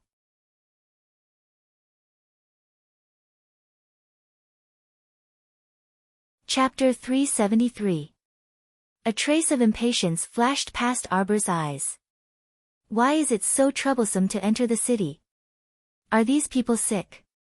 Do they have to clean up to be nimble? The little girl raised her hand and threw the little chick into the air, and coldly shouted, "Open this gate." Screech! The azure wings suddenly spread out, and the little chick suddenly transformed into a divine bird, azure one that covered the sky in front of everyone, scaring the soldiers on the city gate tower until their hearts and lungs started to tremble. Screech! The azure one circled in the air, and suddenly turned its head, and spat out an extreme Arctic frost slash at the city gate. Everyone stared blankly at it. An icy cold air instantly spread in all directions, and the extreme Arctic frost slash swept across the city gate with a frightening vibrating force. After a loud boom, the ground was cut open by the frost slash, creating a deep crack. A wild ice blade directly landed on the city gate, and immediately cut open a clear white mark on the grand city gate. The general on the city gate tower screamed, "You guys, stop! Stop!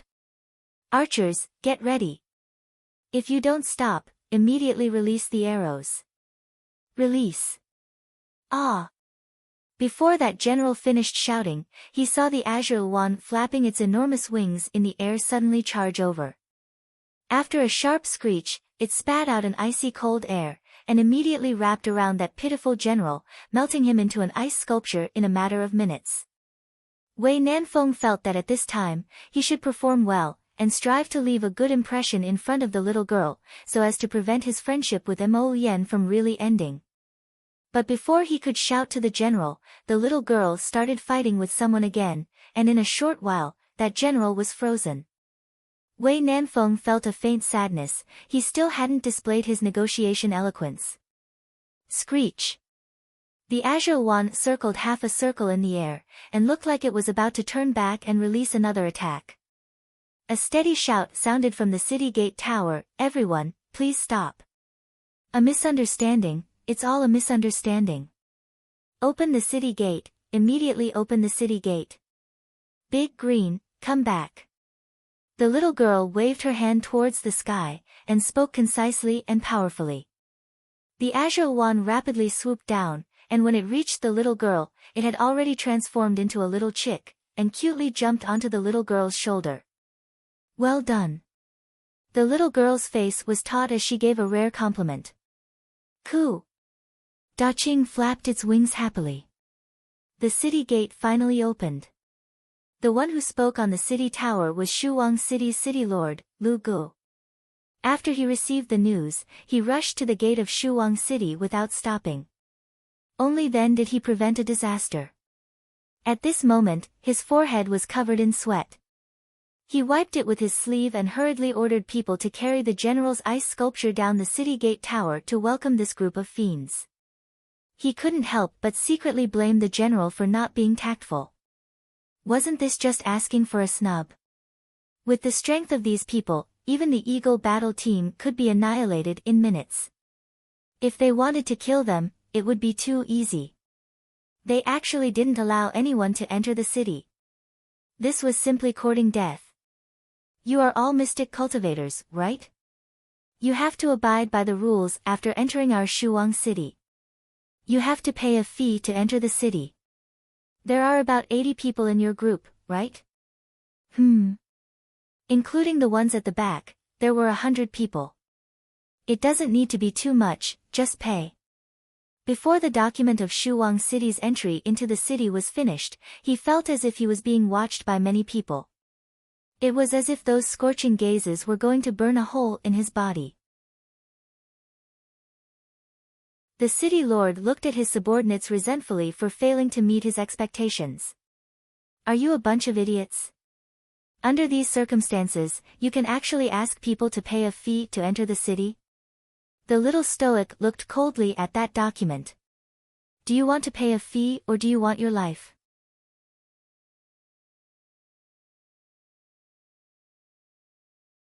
Chapter 374. Life, life, life, life. The city lord repeatedly answered and then kicked that clerk's butt, kicking him to the back of the group. City Lord Luge was nearly 50 years old and had a goatee. He was currently smiling apologetically at Murong Sun and the others. Misunderstanding, misunderstanding, misunderstanding. Everyone has come from afar, so please enter the city to rest. Compensation. The little stoic suddenly said. The 3 Peak Masters and the Holy Water Sect's senior sisters all twitched their mouths. However, Mo Lien couldn't resist laughing out loud. We spent a lot of effort outside the city before we could enter. As compensation, this city lord, do as you see fit. Well said. As expected, the crown prince understood her intentions the best. The little stoic nodded her head in agreement and looked up to give the crown prince an admiring gaze. Mo Lien's eyes were smiling as he met her gaze. Wei Nanfeng was simply speechless. As expected, this couple was bound to be a family. How could they behave so shamelessly in such a logical manner? City Lord Luge wished for nothing more than to immediately pounce on that clerk and give him a good thrashing. Tell me what you're like. You don't know how to adapt to circumstances. You just had to mention payment. Now that you mention it, it made him think of some compensation. He didn't receive the payment and had to be dug out as compensation. How infuriating, City Lord. City Lord Luge wanted to go cry. He quietly asked with a sullen face, what kind of compensation does this miss want? Our Shuang City's citizens also don't have a good life. Food and supplies have always been tight. Do you have seeds? The little stoic asked coldly. Yes, yes, yes, we have a lot of seeds. City Lord Luge nodded repeatedly. These days, seeds simply couldn't grow anything in the ground. After failing several times, everyone didn't want to waste the effort to work in the fields again. If they had that time, they might as well go out and hunt. Even if they caught a skinny rabbit in the nearby wasteland, they could at least eat until they were half full. Give me 1/3 of your seeds. Miss, it's not a problem to give you half of the seeds. It's just that there are quite a lot of seeds. You. City Lord Luge hastily said, can your inner world fit? You don't have to worry about that. The little stoic waved her hand and then turned to wave at the women and children huddled at the back of the group. Make proper arrangements for these people. After saying that, he threw a bag of food to the city lord. They will be the citizens of Shuang City in the future. Don't neglect them. I wouldn't dare, I wouldn't dare. The city lord was a little surprised and hurriedly nodded. In his heart, he had a good impression of this outspoken little girl. In fact, she didn't need to pay for these women and children at all, but she still came according to the rules of Shuang City. She wanted him to treat these people equally after taking them into Shuang City. This girl was cold on the outside but not cold on the inside. It was hard for people to have a bad impression of her. That little girl. Then. Our general, ahem, can you restore him to his original state? The city lord hurriedly waved his hand and had people carry the ice sculpture of the general over. Everyone burst into laughter. The shape of this ice sculpture was really unique. Inside the sculpture wrapped in ice, the general lifted his leg and pretended to fly. The long saber in his hand was raised high, and the frightened expression on his face was lifelike. Then, he was sealed in ice. Even his eyelids were covered in a layer of frost. How tragic, this general, everyone thought at the same time. Arbor raised his head to look at Mo Yen. The latter knowingly threw out a red flame and melted the ice sculpture in the blink of an eye. Today's 6th watch is over. See you tomorrow.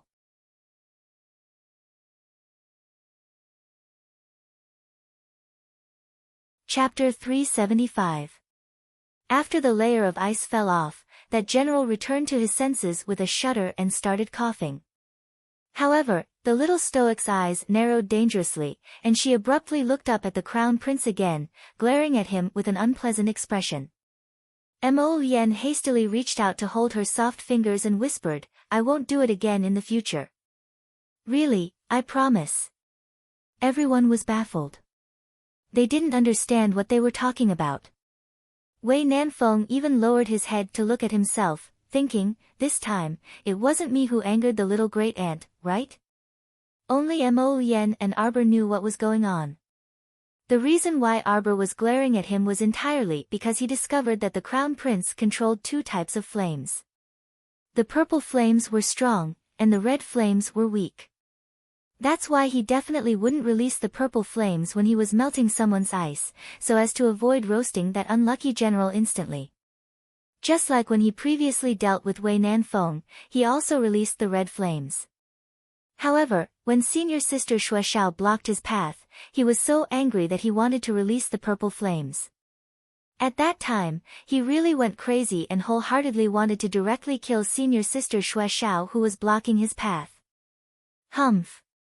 The little stoic glared at him again. Mo Yen hastily tugged at her small hand and repeatedly promised that he wouldn't dare, but he was endlessly afraid in his heart. If Bailey Shi hadn't stopped him at that time, perhaps he really wouldn't have been able to turn back. Thinking of this, his back broke out in cold sweat. Bailey Shi actually understood the exchange between the two, but Wei Nanfeng and the rest were bewildered. They didn't understand how the two could communicate with just their gazes. The city lord waved his hand to have people support the general back to rest, and he said to everyone with a smile, then let's enter the city first. Come, please come in. The little stoic nodded and walked into the city with the crown prince first. The group of people behind them followed in, and from an angle that the little stoic couldn't see, they all face-bombed or snickered secretly. This won't do. Why did it feel like a group of bandits swaggering into the city? Hey, stop right there. Princess Xiaomi shouted, and Wei Nanfeng didn't even have time to reach out to grab her. Oh my, eldest miss. What mischief are you up to now? Provoking the little stoic for no reason. Didn't he see what kind of people were around the little stoic? They were all a bunch of people who were protective of their own. You'll be beaten up, sister. Even if the heavenly emperor came, no one would be able to help you. Arbor turned his head to look at Princess Mi who was running in front of him and asked in a cold voice, what's the matter? Xiaomi glared at Arbor for a while before she suddenly rushed forward and slapped paralyzed Zhou's shoulder heavily. She placed her hands on her hips and said, "You're called Arbor, right? You're not bad. You can be my sister from now on. My name is Xiaomi.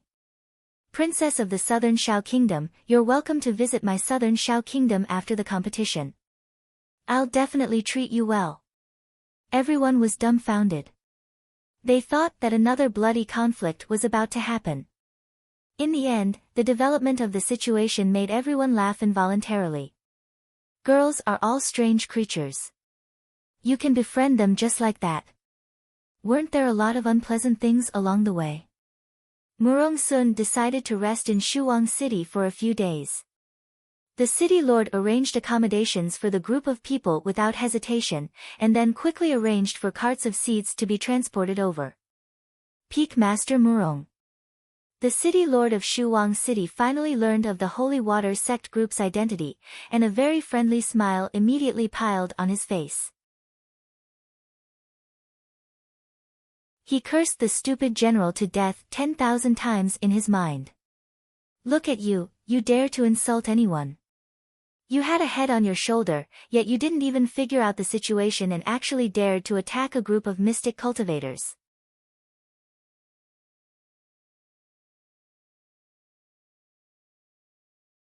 Chapter 376. The fact that the city gates weren't blasted apart by the mystic cultivators was already giving them face. Is there anything else, City Lord? Murong Sun sat in the wooden armchair and finally leisurely poured a cup of hot tea. Hurrying on the road had truly exhausted her, and her disciples' bodies definitely couldn't take it. Anyway, there was still more than half a month until the competition, so it was fine to rest here for a few more days. Peak Master Murong. I heard from the general's report that you captured the third son of the Aikido tribe's chief. That's right. Murong Sun nodded and huffed, this punk is arrogant and despotic. We have to properly deal with his bones. Yes. The city lord nodded frantically before looking at Murong Sun with a distressed expression. However, the Aikido tribe is brave and skilled in battle. If the chief knows that his third son is in our Shuang city, he definitely won't let this go. Murong Sun slapped the table heavily. My disciple beat him up. I'll naturally take care of it if something happens. You don't need to worry about this, City Lord. City Lord Luge immediately beamed like a flower. He was relieved with Murong Sun's words. You guys, on the other hand. You're so timid, cowering in this city all day like cowards. I think you should change that guard general of yours as soon as possible. He doesn't have any manliness at all. He doesn't even dare to let out a fart when he sees so many civilians being killed outside the city gate tower. He's simply a coward. Murong Sun raised her hand and harumphed before continuing, however, the group of people who were scared witless by the Aikido tribe are even more cowardly. They couldn't beat a few cavalrymen even with so many people. What do you mean the Western Wastelands produces heroes in large numbers? Scram! Yang Shirong spat out her tea. Lu Yun's mouth twitched. Eldest senior sister rarely scolded people so much, but once she did, it was endless. City Lord Luge speechlessly lowered his head and wiped the sweat off his forehead. He weakly said, Peak Master, it's the Aikido tribe, not the Aikido tribe. Who cares about your Aikido or Aikido, let them come. Don't worry and go back. Our Holy Water sect will stay here for a few more days. I'll take responsibility if anything happens. Murong Sun waved her hand like she was shooing away a fly. All right, we need to rest. Governor Luge hurriedly excused himself with an apologetic smile. When he turned around, he was grinning from ear to ear. What kind of general is that? Hurry up and change him. Get someone brave and resourceful. Seriously. I don't know if he's a relative or not, but he still wants such a coward. Murong Sun grumbled again. The city lord staggered and hurriedly went back to replace the generals. 2 days later. The Aikido tribesmen were tied up and thrown into the woodshed to fend for themselves for 3 days and 2 nights. They were so hungry that their stomachs were rumbling and they were about to faint. The door suddenly opened, and everyone couldn't help but shudder when they saw the expressionless little girl who walked in first. This girl's heart was black and vicious. What was she doing here again? Take them out. Arbor stepped aside and said expressionlessly. Wei Nanfeng bravely stepped forward and grabbed the clan leader's third son, who was glaring at the little girl with a ruthless gaze. What are you glaring at? You don't want your eyes anymore. Wei Nanfeng slapped the top of that person's head. ACI struggled with all his might and hooted, I refuse to accept this. Refuse my ass. Even if you refuse to accept this, you have to hold it in. He freaking roared quite loudly after starving for 2 nights and 3 days. You damn woman, if I didn't use mystic energy, how could I not be your match? ACI raised his head and angrily shouted.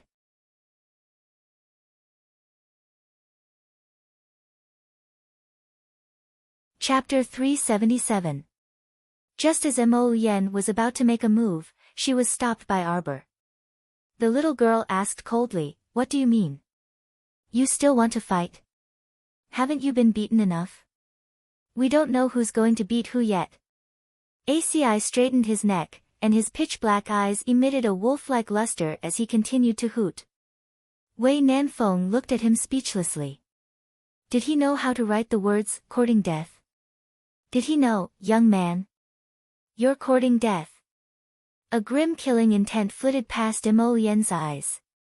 Arbor grabbed the crown prince's hand and turned to look at ACI. He gestured outside with his finger. Come out. Bring them all out. Arbor shouted coldly. Immediately, people dragged out all the Aikido tribesmen from the woodshed.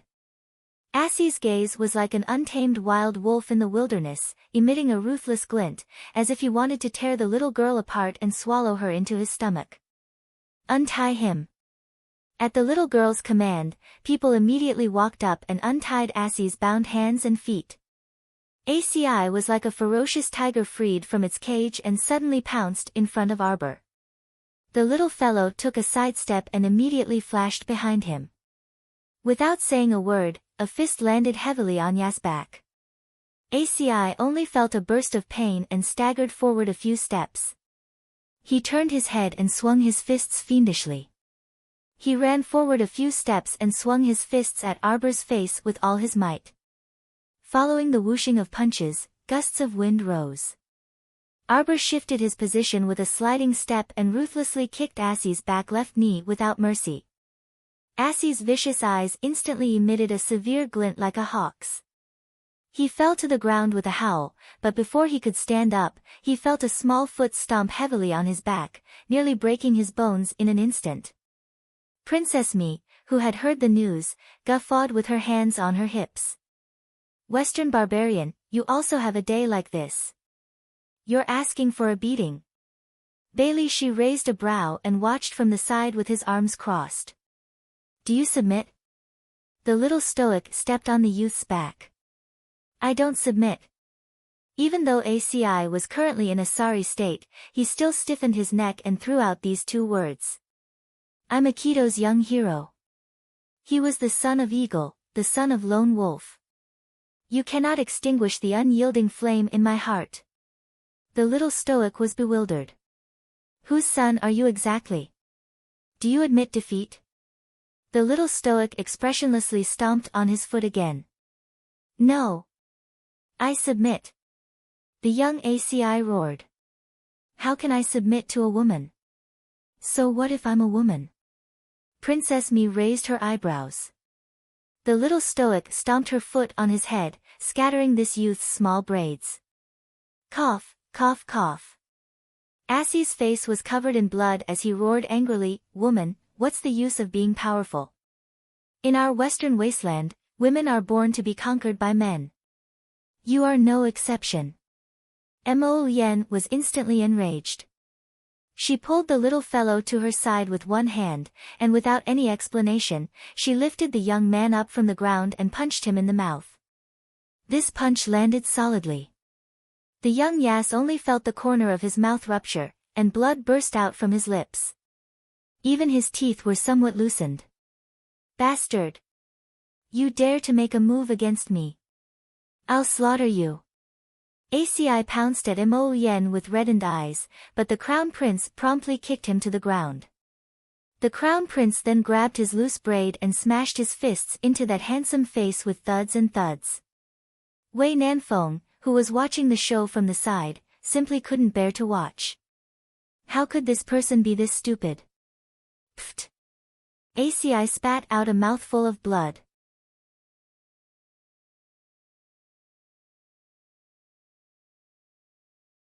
Chapter 378. ACI glared at Mo Yen with reddened eyes. If it was possible, he simply wanted to chew off a mouthful of his flesh on the spot. Don't beat him to death, Arbor said apathetically. The youths present all turned to look at her. ACI was wiping the blood dripping from the corner of his mouth as he laughed maniacally. What's wrong, you little girl? You can't bear for me, your older brother, to die. Clean your mouth. Mo Yen's gaze hardened, and he kicked out without the slightest hesitation at his chest, breaking two of that unlucky fellow's sternum. He spat out a mouthful of blood and collapsed onto the ground in a dispirited manner. His bones aren't bad. Keep him as a medicine man, Arbor said coldly. She had figured out several kinds of poisons, so she could let this foul-mouthed guy try them out one by one. Although Prince Mo didn't use mystic energy, it could be seen that his physical constitution wasn't weak since he was able to withstand the Crown Prince's blows barehanded and not die completely. Cruel and heartless, treating human lives like grass, was it? Then she would let him personally experience how lamentable it was to bitterly struggle at the lowest rung of society. Wei Nanfeng, Princess Mi raised her head and laughed heartily.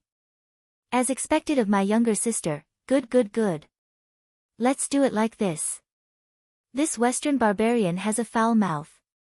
Give him a few more poisons and poison him into a mute. ACI glowered at Princess Mi, but the latter lifted her small chin and rolled her eyes disdainfully at him. You dare to treat our young lord like this?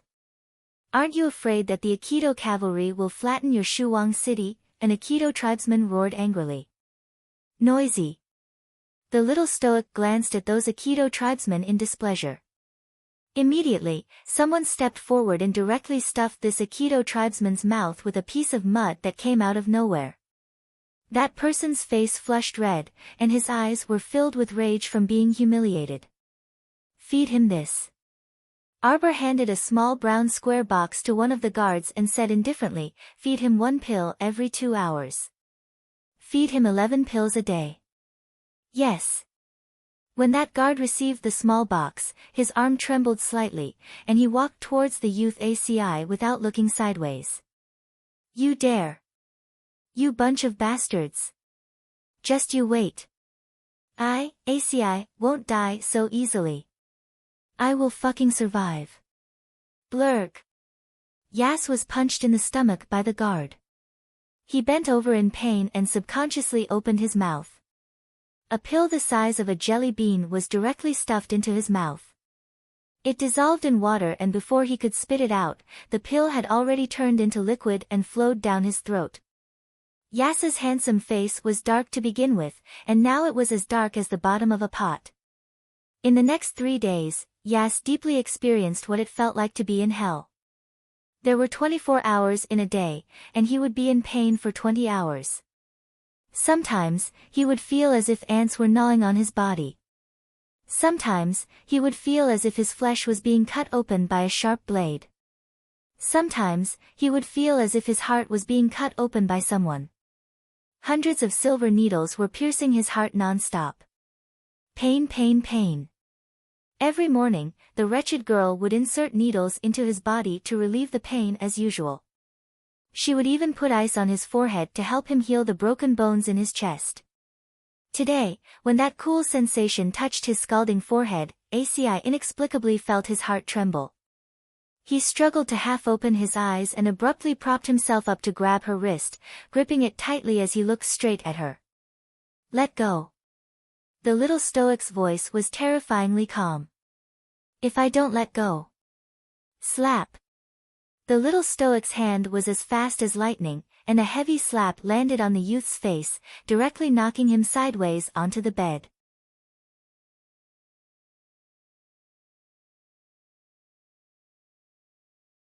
Chapter 379. ACI coughed loudly while sprawled on the bed, but his fingers were still firmly gripping the little girl's wrist. When Mo Yen entered with her hands behind her back, she just so happened to see this scene. She was immediately enraged, and a slender jet-black longsword emitting a jet-black luster abruptly landed in her palm. Leaving no room for objection, she slashed at the youth Assie's left arm. ACI wasn't stupid, so he naturally dodged when he saw the sword glint and rolled inside the bed. As a result, that unhindered sword aura split the entire bed open with a clang. ACI rolled from the inside to the middle and fell into the crack in the bed. He clutched his chest and coughed for a long time, but he still couldn't crawl out. Mo Yen narrowed her phoenix eyes, and a cold glint flashed past the slender jet-black sword in her hand. She was about to slash at the youth again when Arbor grabbed her arm. Ha ha ha ha. The youth ACI poked half his body out from under the cracked bed and cocked his head at Mo Yen smugly with a nasty expression that said, "Look, the little girl won't let you kill me. Why are you protecting him?" Mo Yen turned to look at Arbor, her expression unreadable. In that instant, the little stoic seemed to sense the youth Mo Yen's rage. She glanced at him in bewilderment before expressionlessly saying, "I still have a newly refined poison that I need him to try. It won't be too late to kill him after he's done." Ugh, cough, cough. ACI crawled up from the ground with great difficulty. When he heard the little stoic's emotionless words, a trace of fury flashed through his eyes. "Bastard woman, you." Cough, cough, cough. Mo Yen smiled faintly without batting an eyelid. She put away that slender jet-black sword and turned around while holding the little girl's small hand. "Wait a minute." Arbor pulled back his small hand and tore off a piece of his sleeve.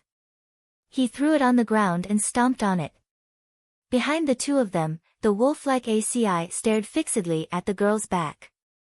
If his gaze could penetrate her back, there would probably be more than one hole in Xiao Mu's body right now. Mo Yen's dark phoenix eyes shone even brighter. She happily held the little girl's hand again and smiled. "Why did you tear it off?" "It's dirty." Mo Yen looked back indifferently, her gaze coldly disdainful at Yasi. Her thin lips parted slightly as she silently muttered, "Don't even think about what's not yours." Yas glared back, but the other party had already retracted his gaze in disdain and left the room while holding the little girl's hand. Cough cough. Cough cough. A strange pain assaulted him from his chest. Yas took a deep breath and bent down, his gaze fiercely landing on the sleeve that the little girl had stepped on. That sleeve was plain-colored, and after being stepped on, there was an extremely small shoe print on it. Yasi suddenly pounced over like an angry tiger. He clutched the pain in his chest and coughed loudly. He struggled to crawl a few steps on the ground and tightly grasped that piece of cloth in his hand. The cloth peeked out from between his fingers, and a small piece was tightly clenched in his palm. When Mo Yen and Arbor walked out hand in hand, they happened to see Wei Nanfeng winking at them with a smile. The young couple rolled their eyes at him in unison and ignored him as they strolled past him. Wei Nanfeng. I originally came here to watch a good show. I'm not angry. The two of them had just walked to the main hall when they saw City Lord Luge hurrying over to request an audience with Murong Sun. Akito's clan leader has arrived. He brought 2,000 able-bodied men from the tribe and the entire Eagle battle squad. They're waiting outside the city gates.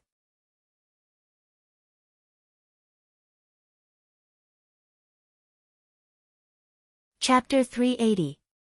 Murong Sun raised her brows. Leave him be.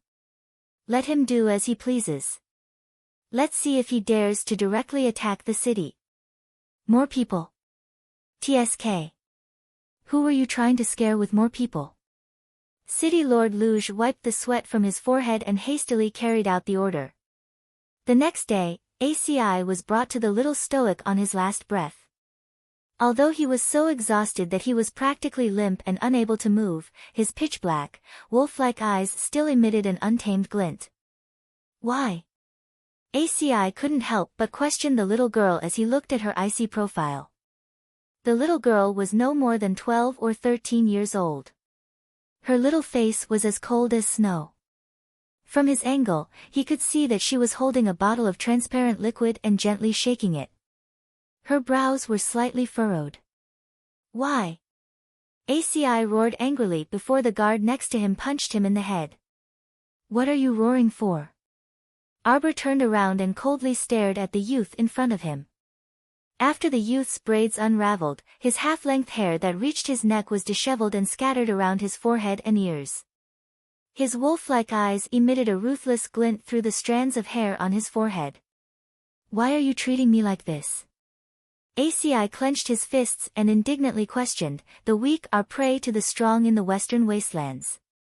What do those normal people who died at the city gate have to do with you? Do you have to use a chicken feather as a token of authority to avenge them? I'm not that senseless, Arbor coldly said, other people's life and death have nothing to do with me. Then why are you punishing me? He couldn't figure it out. He also felt that the girl wasn't someone who liked to meddle in other people's business. She didn't care about those normal people who died at the city gate at all.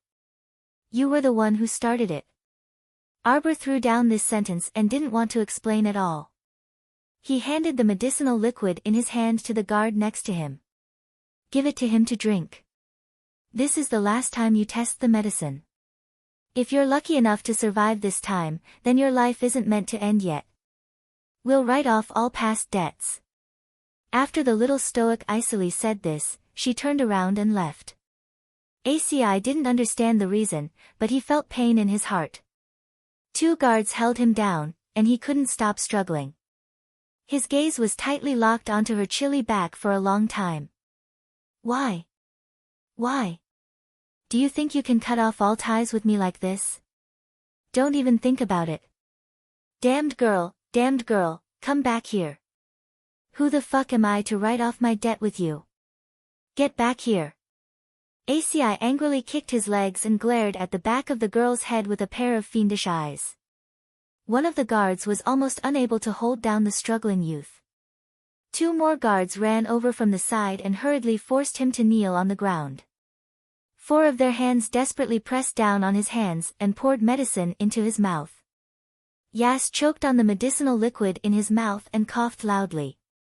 TSK, Wei Nanfeng walked over and lightly laughed. I say, why are you like a stupid bear, so silly and naive? Wei Nanfeng dragged a stool to sit in front of ACI and said with a chuckle, when you ran over with a troop of war eagles to throw pointed bamboo at Peak Master Murong and the others, you were already destined to be enemies with the little stoic. Do you still not understand? Ah! ACI roared angrily and suddenly pounced forward, as if he wanted to directly bite Wei Nanfeng's throat. Wah! Wei Nanfeng jumped up and hastily kicked away the stool to evade. He commanded the guards, hold him down, hold him down. He really is a mad dog, biting everyone he sees.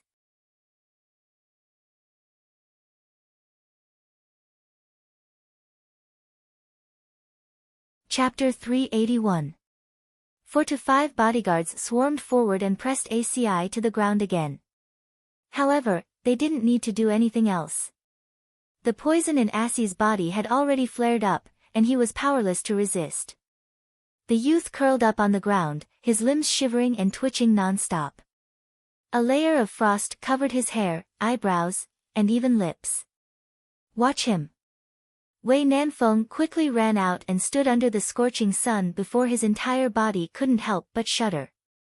He didn't know what kind of poison the little stoic used on him, but the poison flared up so quickly that even ACI, who was as strong as a bull, was instantly knocked to the ground.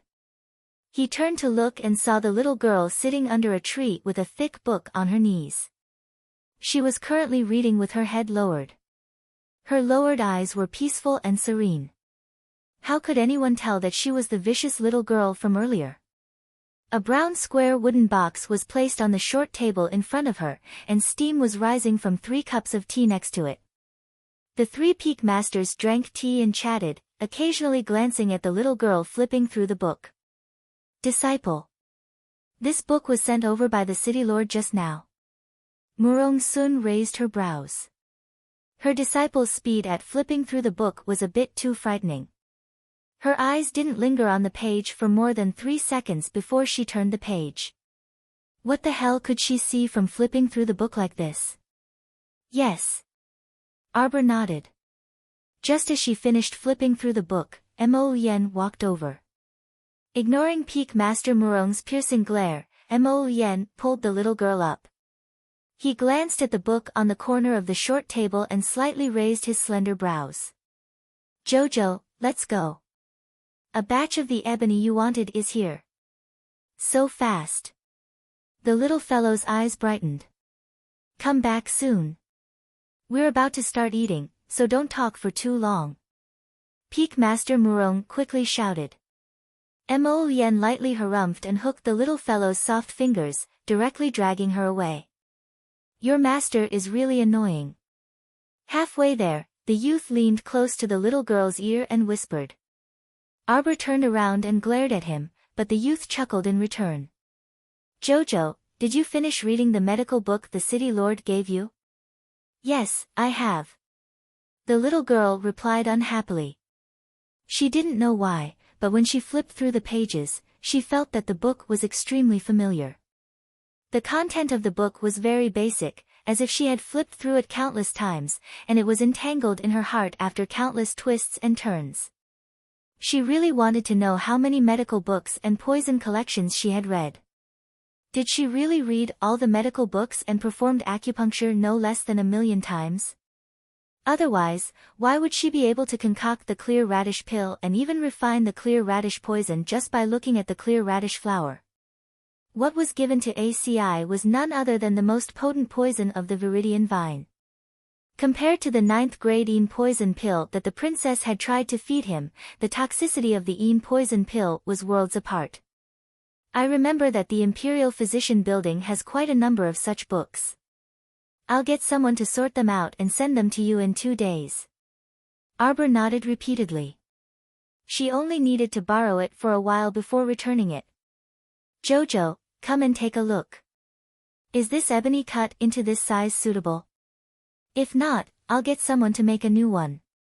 The Crown Prince picked up a small piece of ebony and placed it in the little girl's hand, looking at it with a smile. It's pretty good. Arbor touched the ebony piece in her hand and nodded. At the same time, far away in Guanlan City, the old Imperial physician in charge of the Imperial Physician Building suddenly sneezed while holding a medical book. He hurriedly got up and closed the door to the Imperial Physician Building, then turned around and picked up the medical book like it was a treasure. He used his sleeve to wipe off some dust on the book.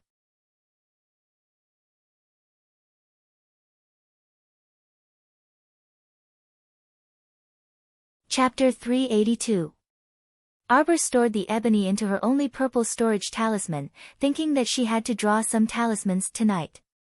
This purple talisman had 4 cubic meters of space and could be used 400 times. Even without the paradise, it was enough for her for the time being. The previous batch of low-level talismans had been sent to the Crown Prince to be auctioned at Morning Sunlight Pavilion, so she really didn't have many talismans that could be of use to her now. She planned to draw some intermediate-level talismans to replenish her talisman reserves in case she needed them in the future. That night, Arbor toiled by candlelight and drew 100 intermediate-level blue storage talismans. 6 cubic meters of any storage space could be used 200 times each. Living things still couldn't be used. Afterwards, she drew quite a few intermediate-level auxiliary talismans, including speed, strength, immobilization, dizziness, drowsiness, wall crossing, repeat talismans, and so on. She drew more than a dozen of each and stored them properly. When she looked up, half the night had already passed. She had drawn a total of 200 talismans, which was quite a harvest. Her talisman drawing speed also increased slightly. Arbor sat at the table and took out 2 pieces of ebony to ponder. She thought, I wonder if this talisman brush can also leave a mark on ebony. Her talisman brush was a bit magical. Normal talisman practitioners needed a cinnabar talisman brush to draw talismans, but she only needed 1 talisman brush to draw talismans. However, this ebony wasn't as soft as talisman paper. She just didn't know. Just as she was thinking, the small golden bead at the tip of the cinnabar brush suddenly lit up. Arbor's small hand tilted slightly and immediately drew a light gray mark on a piece of ebony. She quickly reached out to touch that talisman brush. When she touched the brush tip, she couldn't help but be startled. The originally soft brush hairs had all gathered together at some point, and the brush felt a bit sharp to the touch. This was truly amazing. This talisman brush was originally snatched from her apparition. Could it be? This thing was also a gift from the Golden Talisman Jade Tome.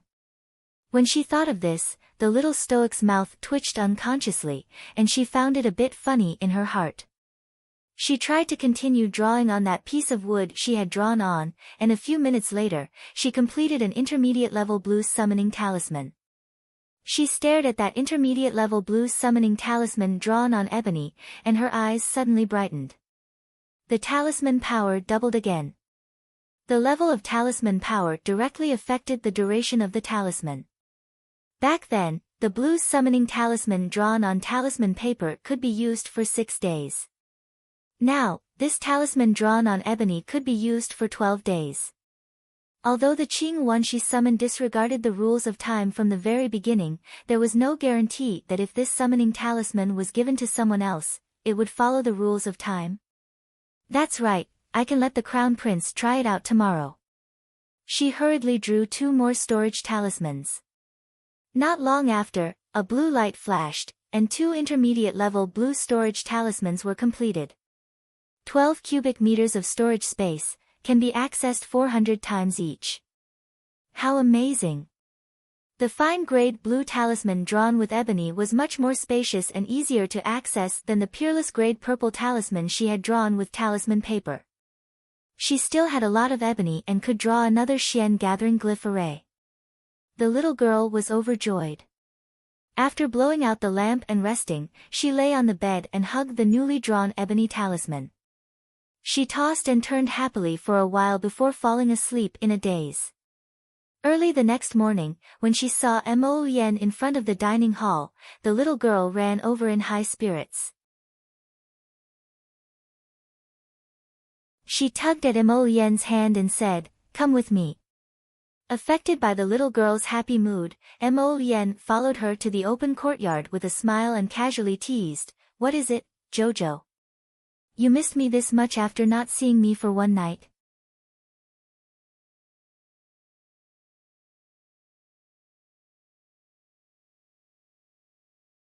Chapter 383. Wei Nanfeng, Bailey Shi, Princess Mi, and the others just happened to follow over and were caught off guard by the Crown Prince's display of affection. Their hearts were truly stifled. Arbor looked up at him, staring at him with large, beady eyes for a long while before stuffing him with an ebony talisman and saying in a crisp voice, "Try it." The Crown Prince lowered his head to take a look. The ebony talisman script was intricately intertwined. Only an expert would be able to understand it. "Try opening the talisman."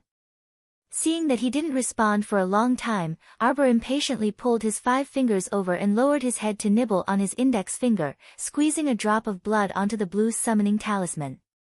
The Crown Prince was immediately stupefied on the spot.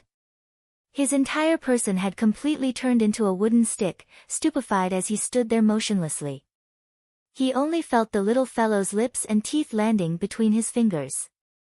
It felt limp and numb, sending ripples through his heart. The originally tranquil lake water in his heart seemed to boil as it surged violently. "Oh my, miss, you flirted Crown Prince Lien silly." Wei Nanfeng pursed his lips as he stood on the side. Suddenly, a roar sounded in his ears. When a snow leopard with a pure white body, 4 hooves stepping on snow, and all of its fur standing on end abruptly landed in front of everyone, stomping down several nearby low shrubs, everyone present gaped as they stared dumbfoundedly at the big fellow in front of them. This? Who was this? What did he summon a mystic beast for? Mo Lien didn't regain her senses until she heard the snow leopard's roar. She looked up and saw a snow leopard with a robust figure looking at her. It gracefully walked to her side and half-crouched next to her slender legs. Arbor's round eyes stared fixedly at that snow leopard, completely unable to tear her gaze away. Why? Why was it that she always screwed up when she tried to summon and couldn't summon such a mighty snow leopard? How could the crown prince summon such a charming leopard on his first try? The little stoic ran in front of the snow leopard and extended a small hand, rubbing the snow leopard's large, furry head with an infatuated expression. Afterwards, she actually flipped over and climbed onto the snow leopard's back. The snow leopard turned its head and casually glanced at her. Then, it retracted its gaze and continued to lie quietly beside Mo Lien's legs. Wei Nanfeng's eyes almost popped out. Lien, what are you doing? Where did you get this snow leopard? Is it your mystical beast? Bailey Shi crossed his arms and softly scolded, idiot. Without waiting for Wei Nanfeng to turn around to glare at him, he coldly said, didn't you see the summoning talisman in his hand? Summoning talisman? It was as if Wei Nanfeng had heard some legend. He opened his eyes wide and ran forward, wanting to take the wooden piece from the crown prince's hand. The crown prince retracted his hand, avoiding his grasp, and glared at him. Stingy. Wei Nanfeng mumbled, I already know that after this talisman is activated, this talisman is useless to others, I just want to take a look. The crown prince didn't even want to let Wei Nanfeng take a look and directly put the ebony talisman into his clothes. He turned around to rub the little girl's head with a grin and let her down from the snow leopard. You must be hungry. Go eat breakfast first. Arbor turned around to glance at the large snow leopard, then turned around and stuffed another intermediate-level blue storage talisman inscribed with ebony into the crown prince's hand. This storage talisman has more space and access times than the one I gave you before. In the future, use this storage talisman. Wei Nanfeng suddenly exclaimed, you're a talisman practitioner. On the side, Bailey Shi glanced at him irritably. Didn't he already know that the little girl was a talisman practitioner the first time he met her?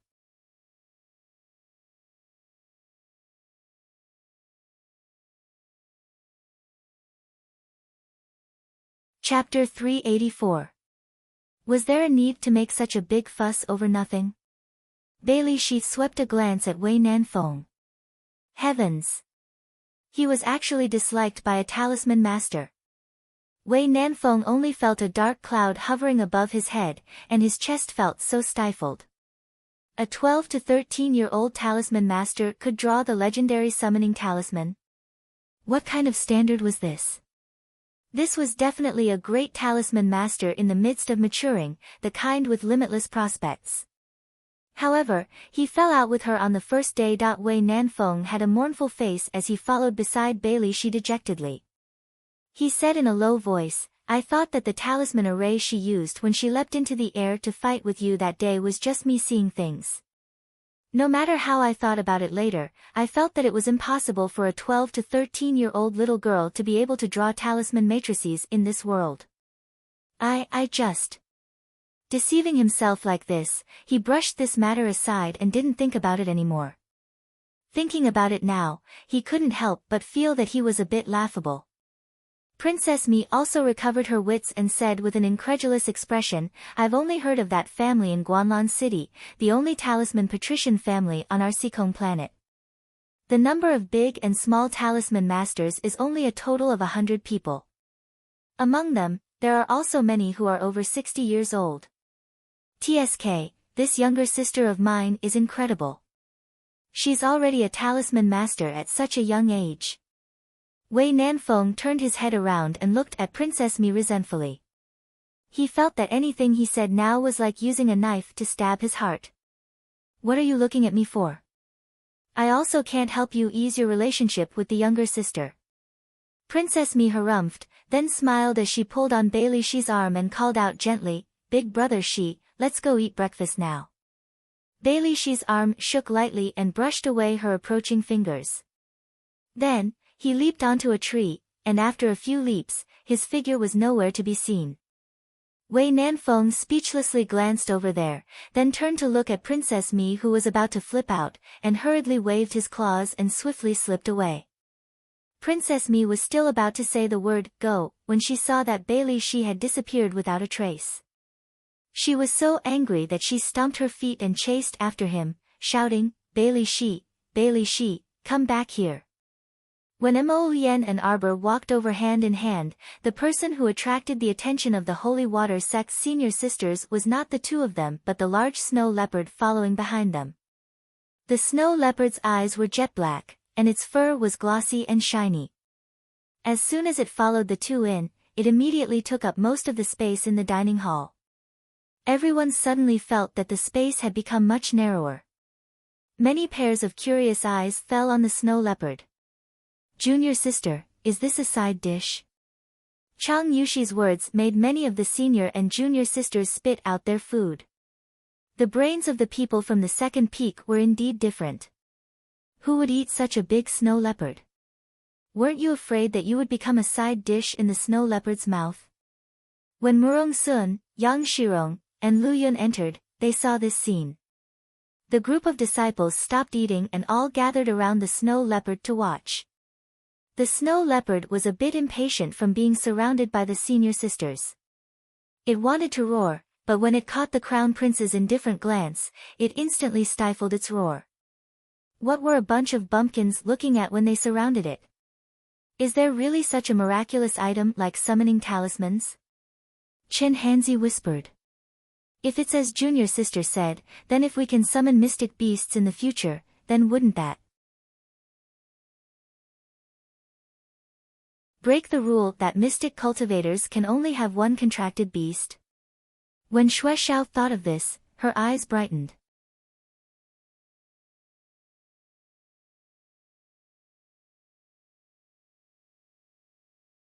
Chapter 385. Arbor nodded. That should be the case. Little junior sister, please give us a summoning talisman. Please give us a summoning talisman. All the senior sisters said in unison, eagerly requesting talismans. After breakfast, I'll draw one for each of you. Okay. All the senior sisters' cheers nearly broke through the roof. I also want one, I also want one. Princess Mi, who couldn't fit into the crowd, was pushed to the back by everyone and kept jumping up and down while raising her hand. Okay. Arbor didn't decline since it was as easy as lifting a finger. Alright, aren't you going to eat after asking for talismans? Come over if you're done. Yang Shirong shook her head with a smile and called out to the disciples. Everyone was eager to request talismans and didn't have the mood to eat breakfast. They hastily finished their breakfast and looked impatiently at their little stoic junior sister. Arbor took out 30 pieces of ebony in a gold-beaded talisman pen, quickly drawing talismans. Everyone didn't dare to disturb her and only gathered far away to watch her work without blinking. However, they felt that their little junior sister's talisman drawing speed was quite fast. From what they knew, no matter how talented a talisman practitioner was in that family in Guanlan City, it was impossible for them to draw talismans so quickly. Their little junior sister was truly an extraordinary little genius. After less than an hour, Arbor distributed the summoning talismans to all the senior sisters and Princess Mi, who came up to ask for a talisman. Everyone held the ebony talismans in their hands and felt that the talisman scripts drawn on the ebony pieces were exquisite and profound. They flipped through them lovingly while carefully listening to their little junior sister's words. The summoning talisman's time limit was 12 days. This was truly beyond everyone's expectations. From what they knew, that family's residence in Guanlan City had an intermediate-level summoning talisman that could summon for 6 days. Everyone was chatting enthusiastically and abnormally lively when City Lord Luge hastily walked in with his people. Peak Master, Peak Master. Luge hastily bowed to everyone and said with a chuckle, Akito's clan leader sent someone to deliver a letter requesting for peace, requesting us to release his third son. He's also willing to pay compensation in exchange for the lives of his clansmen. Let's go take a look. Murong Sun waved her hand, and everyone brought out the Akito people from the woodshed and escorted them to the city gate tower. Where's our young master? Where's our young master? The Akito people roared hoarsely. What are you being so long-winded for? Let's go. The crowd angrily dragged the dozen or so Akito people up the city wall. At the same time, Xiaomu walked into the room where the youth, ACI, was imprisoned. She creased her brows as she looked at the youth who was lying on the bed in a sorry state, but his pair of wolf-like eyes were still fixated on her.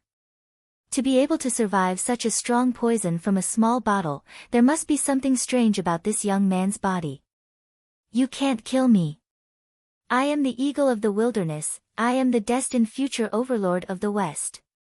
I. Cough, cough, cough. His lips were dry and his throat was extremely dry. It was difficult for him to speak, but his sharp gaze followed the little girl's movements. I'll chop off your head and see how you continue to boast. Mo Yen sneered. Yas glared at Mo Yen. You're not a hero of the wilderness if you're afraid of death. Hold him down.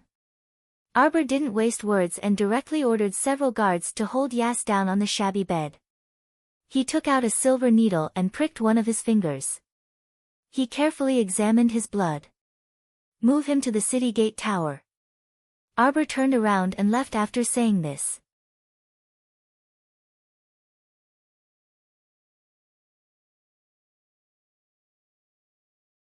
Chapter 386. The cold poison in his blood is gradually weakening, as if he has a natural antitoxin. Arbor pursed her lips. Perhaps his identity isn't that simple. Mo Yen raised her brows slightly. She thought of something, and her gaze darkened. When the two of them reached the city gate tower, they saw that half of the sky was occupied by the Eagle battle team. Below the city gate, more than 2,000 Akito tribesmen were shouting and cursing at the city lord and the others. Arbor had people lift ACI up and push him onto the city wall. A sharp dagger instantly appeared in her hand, and she held it against Assie's neck. Akito tribe's clan leader Ahan stared at them with sharp eagle eyes and shouted, "What do you want to do? Our Akito has already yielded so much and even handed over a letter of peace. Hurry up and release my son." What's the use of a letter of peace? Murong Sun coldly said, this peak master heard that you Western Wastelands people value oaths the most. How about this, you write an oath right now, stamp it with your and your entire tribe's blood seal, and hand it over. This way, even if you want to go back on your word in the future, the law of heaven will punish you on our behalf. Dream on. All of the able-bodied men in the Akito tribe started to clamor. Without another word, Arbor threw half of Assie's body over the city wall and looked like she was going to push ACI down the city gate tower. This shocked the clamor below into abruptly stopping. Ahan's voice trembled, and he uncontrollably clenched his fists. He shouted sternly, "Little miss, please have mercy. I advise you to think clearly before acting. Assie's identity isn't someone you can afford to provoke. If anything happens to him, the entire Shuwang city and the entire Western Wastelands won't be able to compensate for his honorable life." So much nonsense. Arbor forcefully pushed, and ACI plummeted down with an ashen face. Only one long leg was left dangling inside the city wall. His entire body was basically in a plummeting state, and his appearance was quite unique. Okay. We agree. We agree to anything. Where did this vicious little miss come from?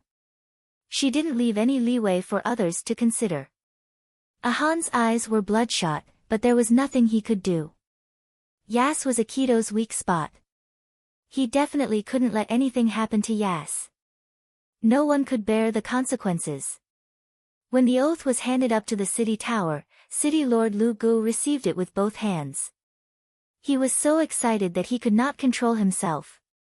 Great, the oath was effective. Just as Peak Master Murong had said, if the Aikido tribe members dared to go back on their words, they would be the first to receive the punishment of the heavens. None of them would be able to escape. Many thanks to Peak Master Murong. Many thanks to everyone for your help. The city lord was almost crying tears of joy. From now on, their Shuwang city's days should be better. Murong Sun waved her hand and had people escort ACI and his group out of the city. While the young ACI was being dragged away, his wolfish eyes were still glaring fiercely at Arbor, as if he wanted to imprint her small appearance in the depths of his eyes and engrave it in his mind. Just you wait. Damned girl. I will come back for you. Just you wait. The young man yelled fiercely. Everyone glared at him. However, the little stoic was bewildered. Who has the patience to wait for him? Pfft. Wei Nanfeng broke into laughter as he looked at the displeased Mo Yen. Wei Nanfeng winked at him and quietly teased, looks like your little miss hasn't been enlightened yet. Your road, TSK, is still very long.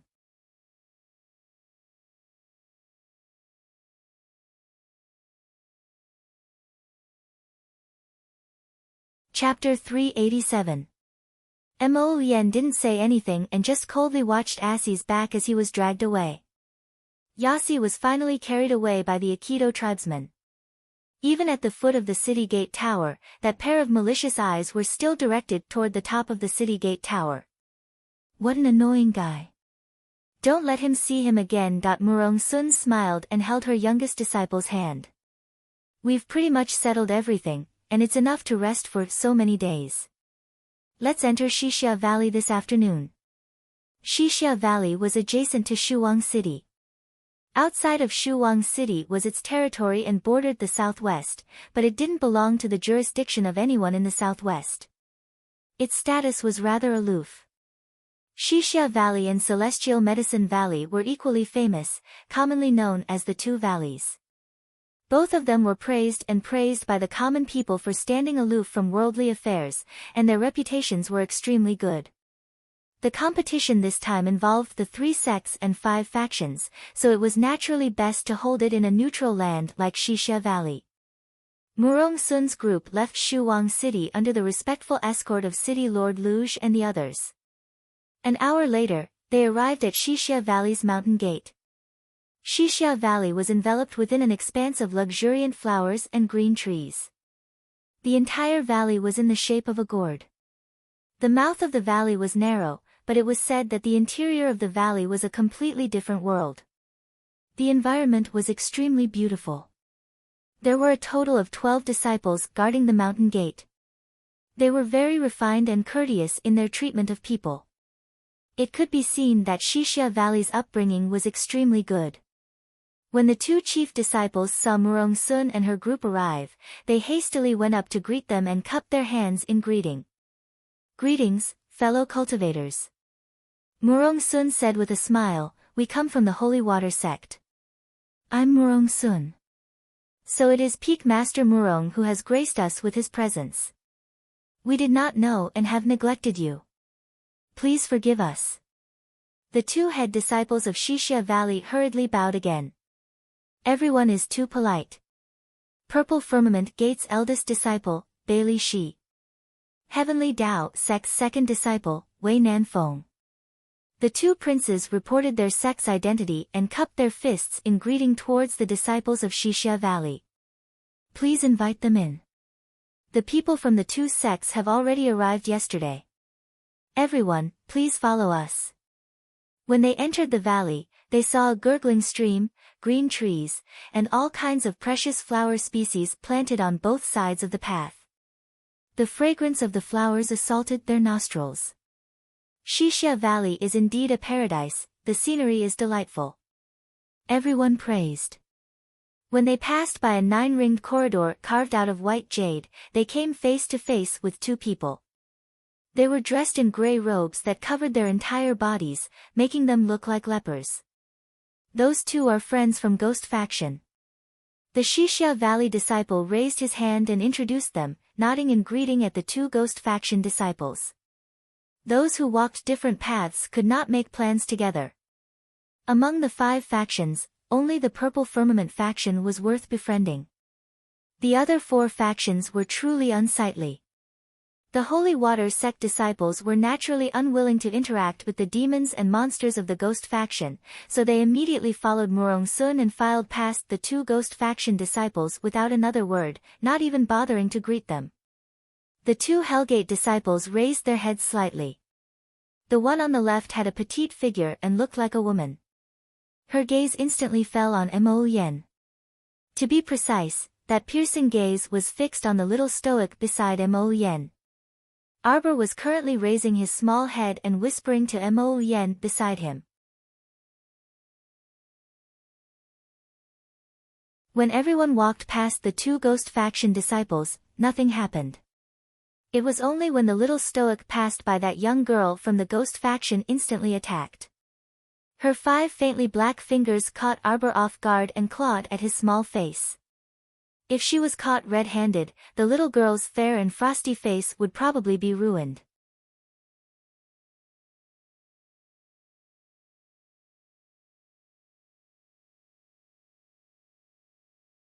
Chapter 388. Inside the main hall of the Aikido tribe. The youth ACI was carried and placed on a thick tiger skin felt, his malicious gaze fixed on the row of people kneeling below. This old servant failed to protect his master, please punish me, young master. Ahan knelt on one knee in front of the youth with his head lowered. Father. ACI hurriedly got up, but he was somewhat weak. What are you doing? Are you all dead? Why aren't you helping my father up? I've already said that no matter what, you're the father who raised me. There's no need to be so courteous. Ahan stood up, and a touched glimmer flashed through his eyes. He nodded and said, ACI, I've already examined your body. I've already asked the doctor to check your body, and there's nothing wrong with you. Although you were poisoned, when you left earlier, Master had already planted a poison-repelling fruit in your body, which can protect you from the corrosion of hundreds of poisons. However, that girl is vicious, and the poison she used on you is unusual. Even if you have a poison-repelling fruit in your body that can neutralize a lot of the poison, there's still a small amount of residual poison that can't be completely eliminated in a short period of time. Ahan sternly said, during this period of time, don't run out again. Stay in the tribe and properly recuperate from your injuries and completely remove the poison. ACI nodded. A tall and sturdy man suddenly stood up and cupped his hands in a low, muffled voice. Young master. This subordinate requests permission to bring a group of people to infiltrate Shuang City overnight. Even if we can't touch a single finger of the people in the city, this subordinate and the others can secretly eliminate that audacious girl. To repay young master for the humiliation you suffered on the city wall today. ACI abruptly straightened his body and glowered at the sturdy man. He tightly clenched his back teeth and angrily said, don't you dare touch a single strand of her hair. What did I do wrong? Was written all over the sturdy man's dumbfounded face. This subordinate devoted himself to eliminating an enemy for young master, so why did he provoke young master's anger? It's best if you don't meddle in this young master's affairs. ACI flew into a rage out of humiliation and threw a cup at them. Scram, scram, scram. All of you, scram. Ahan hastily signaled the 2 maids on the side with his eyes and hastily called for everyone to withdraw. 2 maidservants stepped forward, trembling with fear. They knelt beside Assie's bed and said softly, young master, we will help you change your bandages. ACI coldly stared at the 2 maids and waved his hand for them to come forward. There were countless wounds of various sizes on Yasa's body. The bone fracture in his chest had yet to heal, and the various external wounds needed to be regularly changed and reapplied with ointment. One of the maidservants held the ointment in her hand, while the other gently helped him untie the cloth that was wrapped around his wound, dipped it in the ointment, and applied it to his wound. When the ice-cold ointment was applied to his forehead, Assie's eyes suddenly opened wide and emitted a cold light. He abruptly reached out and firmly grasped the maidservant's hand. The maidservant was flustered and blushed. She stole a glance at Yassi and sweetly whispered, "Young master." "Woman, this young master will definitely conquer you." Aci glared at the maidservant with an ominous glint in his eyes. He pushed her onto the bed and viciously tore at her clothes. The other maidservant holding the ointment crawled back a few steps with a red face. She lowered her head and didn't dare to take another look. "Young master, ah. This servant can do it herself. There's no need to trouble young master." The maidservant shyly looked at Assie's handsome face. Just as she was about to undress herself, Aci kicked her to the ground.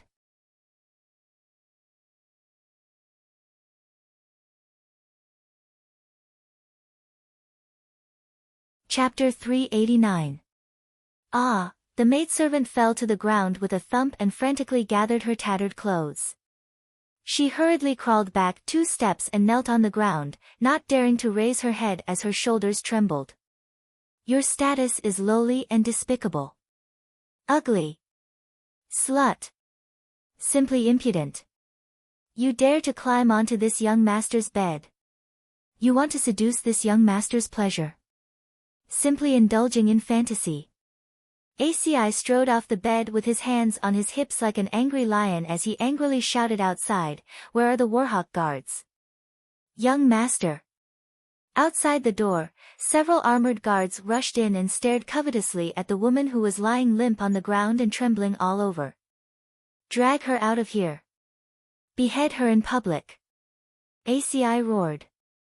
"No. Young master. No, don't. Young master. It's not that this maidservant is bold. Just now, young master, it was you who did this maidservant." "No, young master. This maidservant really didn't climb onto the bed on purpose. Young master, please investigate thoroughly. Young master, please investigate thoroughly." The maidservant trembled all over as 2 guards grabbed her by the arms and dragged her along the ground. Her legs kept kicking the ground as she screamed. More than half of the tribe was alarmed.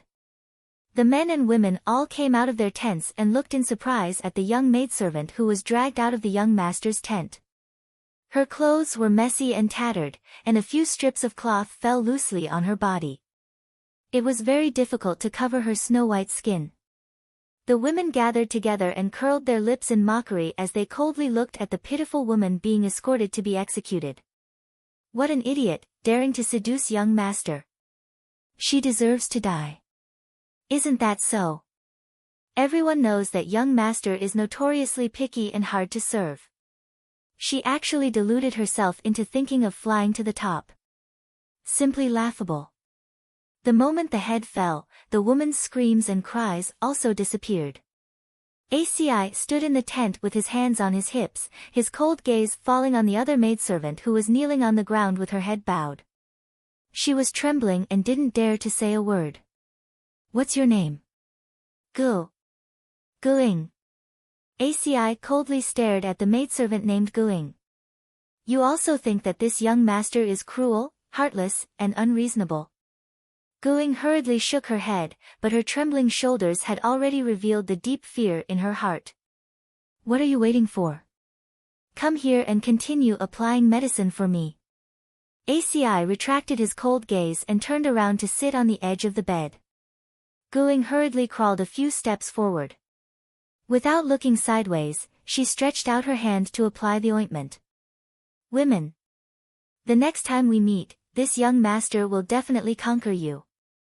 "Definitely." Assie's wolfish eyes narrowed slightly as he lowered his head to look at the maidservant who was applying ointment on his chest. That extremely aggressive gaze made Guying's heart tremble slightly. She steadied her wrist with all her might and continued to apply medicine to the youth without losing her patience. "My Joe's section break, I've long heard that Shixia Valley's scenery is extremely beautiful. Now that I've seen it today, it truly lives up to its reputation. Before Murong Sun could finish speaking, she saw that female ghost faction disciple who brushed past them reach out at lightning speed to grab her youngest disciple's face. However, her fingers were suffused with a faint black glow, evidently dipped in poison. How could her youngest disciple's face be fine after this grab? She was simply too audacious. Murong Sun was about to explode. The ghost faction female disciple's sudden grab didn't cause the little stoic to panic in the slightest. She extended her palm even faster than the ghost faction female disciple and circulated some mystic energy around her palm to block the ghost faction female disciple's grab.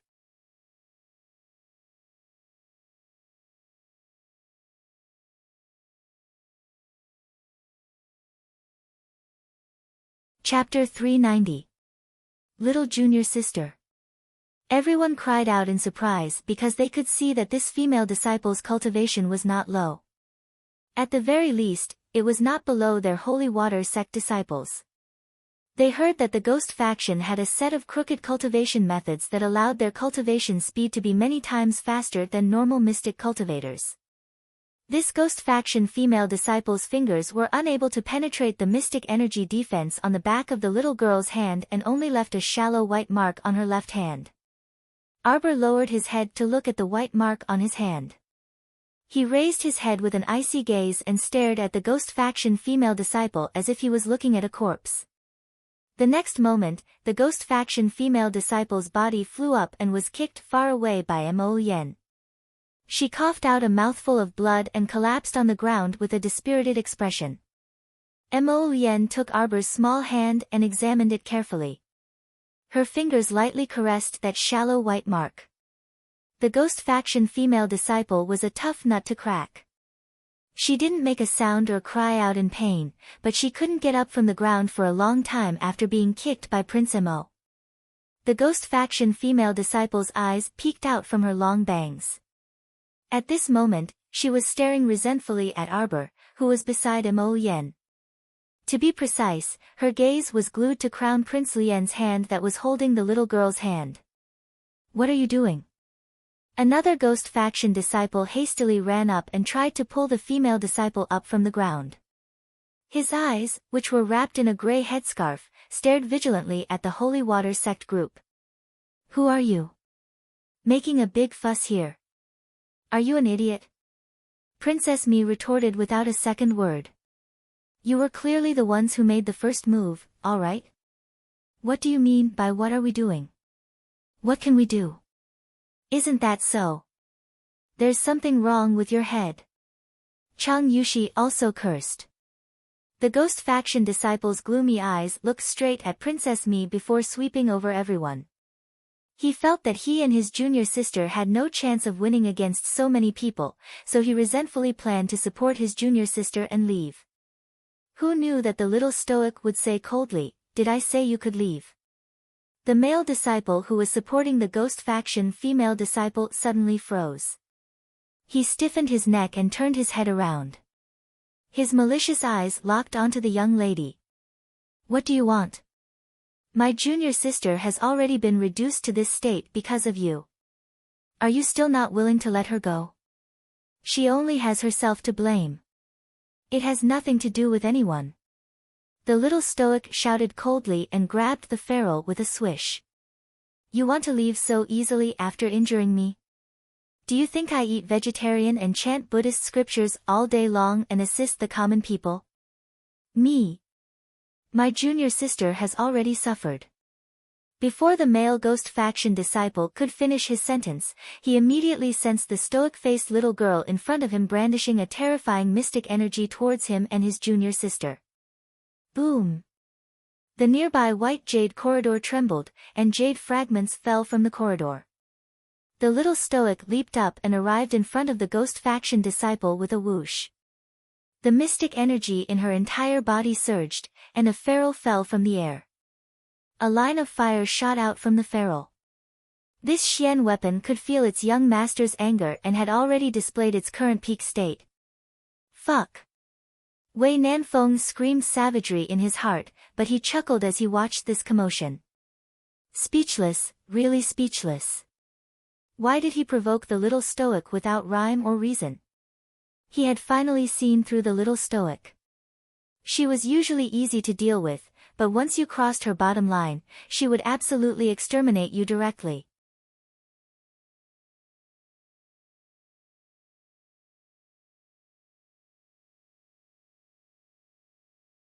Chapter 391. There's no way she's going to waste words and reconcile with you. This little fellow clearly wants to kill you. Junior sister. The ghost faction male disciple's fury burst forth. His fist was imbued with mystic energy, and just as he was about to attack the little girl, he felt as if his fist was blocked by something, and was directly pulled backwards by a force. His arm uncontrollably rose backwards, and no matter how much strength he used, he couldn't swing it in front of the girl. Immediately, he inwardly cursed. There was an expert secretly protecting the girl and restraining him. The ghost faction male disciple raised his eyes and gazed at the motionless Prince Mo from afar. He only felt that the other youth's gaze was ice-cold and harsh, and his expression was solemn, as if he could completely dismember him into 10,000 pieces in the next second. Since he couldn't win, he could only dodge. The ghost faction male disciple protected his junior sister and dodged to the side of the corridor. However, he saw that line of fire follow them like a shadow, as if it was a gangrene attached to the bone. With a whoosh, it scuttled in front of the two people. Junior sister, please stay your hand. A Xixia Valley disciple anxiously shouted, that's ghost faction disciple senior brother Peng Zhang and senior sister Choan. During the preparation period, it's best that you don't come into conflict, so as to avoid affecting the competition later. Bang! The ghost faction male disciple Peng Zhang completely didn't know what was going on. The little girl actually appeared behind the two people in an instant. He clearly already hid to the other side of the corridor. How could this be? The feral swung down and directly smashed onto his junior sister's back, causing her to stagger forward a few steps and spit out another mouthful of blood. Arbor wasn't willing to give up. A cold glint flashed through his eyes, and with a whoosh, he once again flew in front of the ghost faction female disciple Choan. He looked down at the girl with a cold gaze and raised the ferrule in his hand high up again. For this attack, she gathered all the mystic energy in her body, and even mobilized the mystic energy in her branch meridians. She wants her to die. Now. Immediately. Stop. After a furious shout, an elderly man in his 50s, whose hair was standing on end like needles, suddenly flew over and blocked in front of the ghost faction's female disciple, Choan. He flew up and aimed a palm at Xiao Mu's chest. How dare you, old man! Murong Sun angrily shouted and arrived next to her disciple with a whoosh. A vigorous mystic energy circled around her disciple and collided with the incoming palm. After a reverberating hum, the elder was sent flying by Murong Sun. He barely landed on the ground before retreating several dozen steps. He clutched his chest and spat out a mouthful of blood. Junior sister. Peng Zhang, the male disciple of Ghost Gate, cried out. In the blink of an eye, while Murong Sun was taking care of the elderly man, Arbor's ferrule, which had gathered all the mystic energy around him, had already descended and struck the ghost faction girl's head. Boom! Everyone felt that there was a reverberating sound in their ears. In an instant, they felt that everything around them had quieted down. The Hellgate girl fell heavily to the ground, blood dripping from the corner of her mouth. A defensive artifact in her hand suddenly rolled out from between her fingers, smashing into the ground and breaking into pieces. Junior sister. Junior sister. Peng Zhang's voice trembled as he called out a few times in fear. Cough cough, cough cough. Blood continuously spewed out of the ghost faction girl's mouth, and there were fragments of her internal organs mixed in the blood. It was truly a ghastly sight. Xixia Valley's disciples were already stupefied. They stood there stupidly and blankly stared at the little girl who was hovering in midair with cold and expressionless eyes.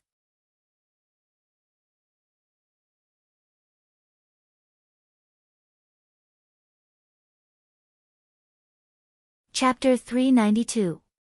She's actually not dead yet. Her life is quite tenacious. Arbor snorted, and a mystic guiding talisman matrix abruptly floated around him. A mystic guiding talisman matrix could gather all the mystic energy in the valley's surroundings to the greatest extent and continuously replenish it into one's body. This was truly wondrous in battle. However, this mystic guiding talisman matrix made from intermediate-level yellow talismans could not last for a long time, only 15 minutes. Right now, an endless stream of mystic energy was currently replenishing the mystic energy emptiness caused by Arbor's attack just now. Seeing that the little fellow's body was once again surrounded by mystic energy and his robes were fluttering, everyone stared with their mouths agape and tongue-tied. The two Shishia Valley disciples wished for nothing more than to faint immediately. Oh my heavens! Where did this ruthless little devil come from? She used a defensive barrier to block half of that attack, but now she thinks she's not completely dead yet and wants to attack again, right? The Shishia Valley disciples were already cursing the two ghost faction disciples to the bone in their minds. If it weren't for that female ghost faction disciple suddenly attacking someone else, how could there be so much quarreling? This seriously made the Shishia Valley disciples both angry and depressed. Since this happened in their valley, even if Master did not blame them, they still failed in their duties after all. They failed to satisfy the guests and even started fighting. Suddenly, stop! A dull middle-aged man's voice abruptly rang out. The two Shishia Valley chief disciples nearly cried tears of joy. Master! Stop again! Why was it so annoying? So long-winded? Arbor narrowed his eyes. His mystic energy had already reached a critical juncture, and the ferrule in his hand emitted a jet-black light again, ready to strike after accumulating power. Let's see if you can still die this time. Let's see if you still have a defensive barrier to block it. Peak Master Murong. This little miss, please show mercy. A person who hurried over abruptly moved to Murong Sun and Arbor's side and cupped his fists in salute. This humble one is Shishia Valley's Valley Master, Luo Jinyang. Greetings to the three Peak Masters. Valley Master Luo hastily saluted Murong Sun and the others with a faint smile on his refined face. May I ask everyone to stop for this Valley Master's sake? What's going on? At this moment, the leader of the Ghoul faction this time, Elder Gue Bubu, rushed over with 30 disciples. Seeing Choan lying on the ground in such a miserable state, Ghost Surf immediately roared, "Who did this?" Although he was shouting angrily, his furious eyes were firmly nailed onto the little stoic's face. It was obvious that this young girl suspended in midair with a black mystic weapon in her hand was the main culprit. You're blind.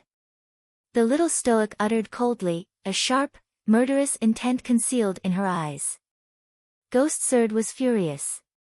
He pointed at Arbor. You little brat, you're too bold. Don't point your finger at my disciple. Just what is it?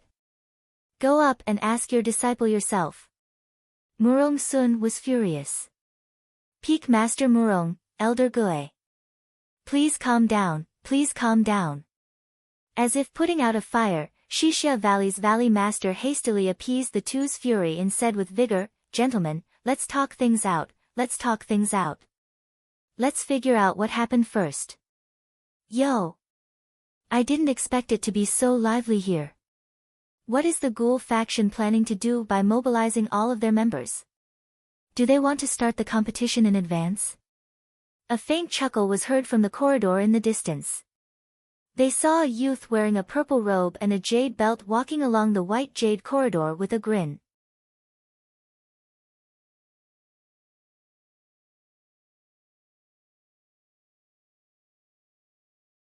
Chapter 393. The youth looked to be about 17 years old. His long hair fell loosely to his waist, and his fair face and peach blossom eyes sparkled with light.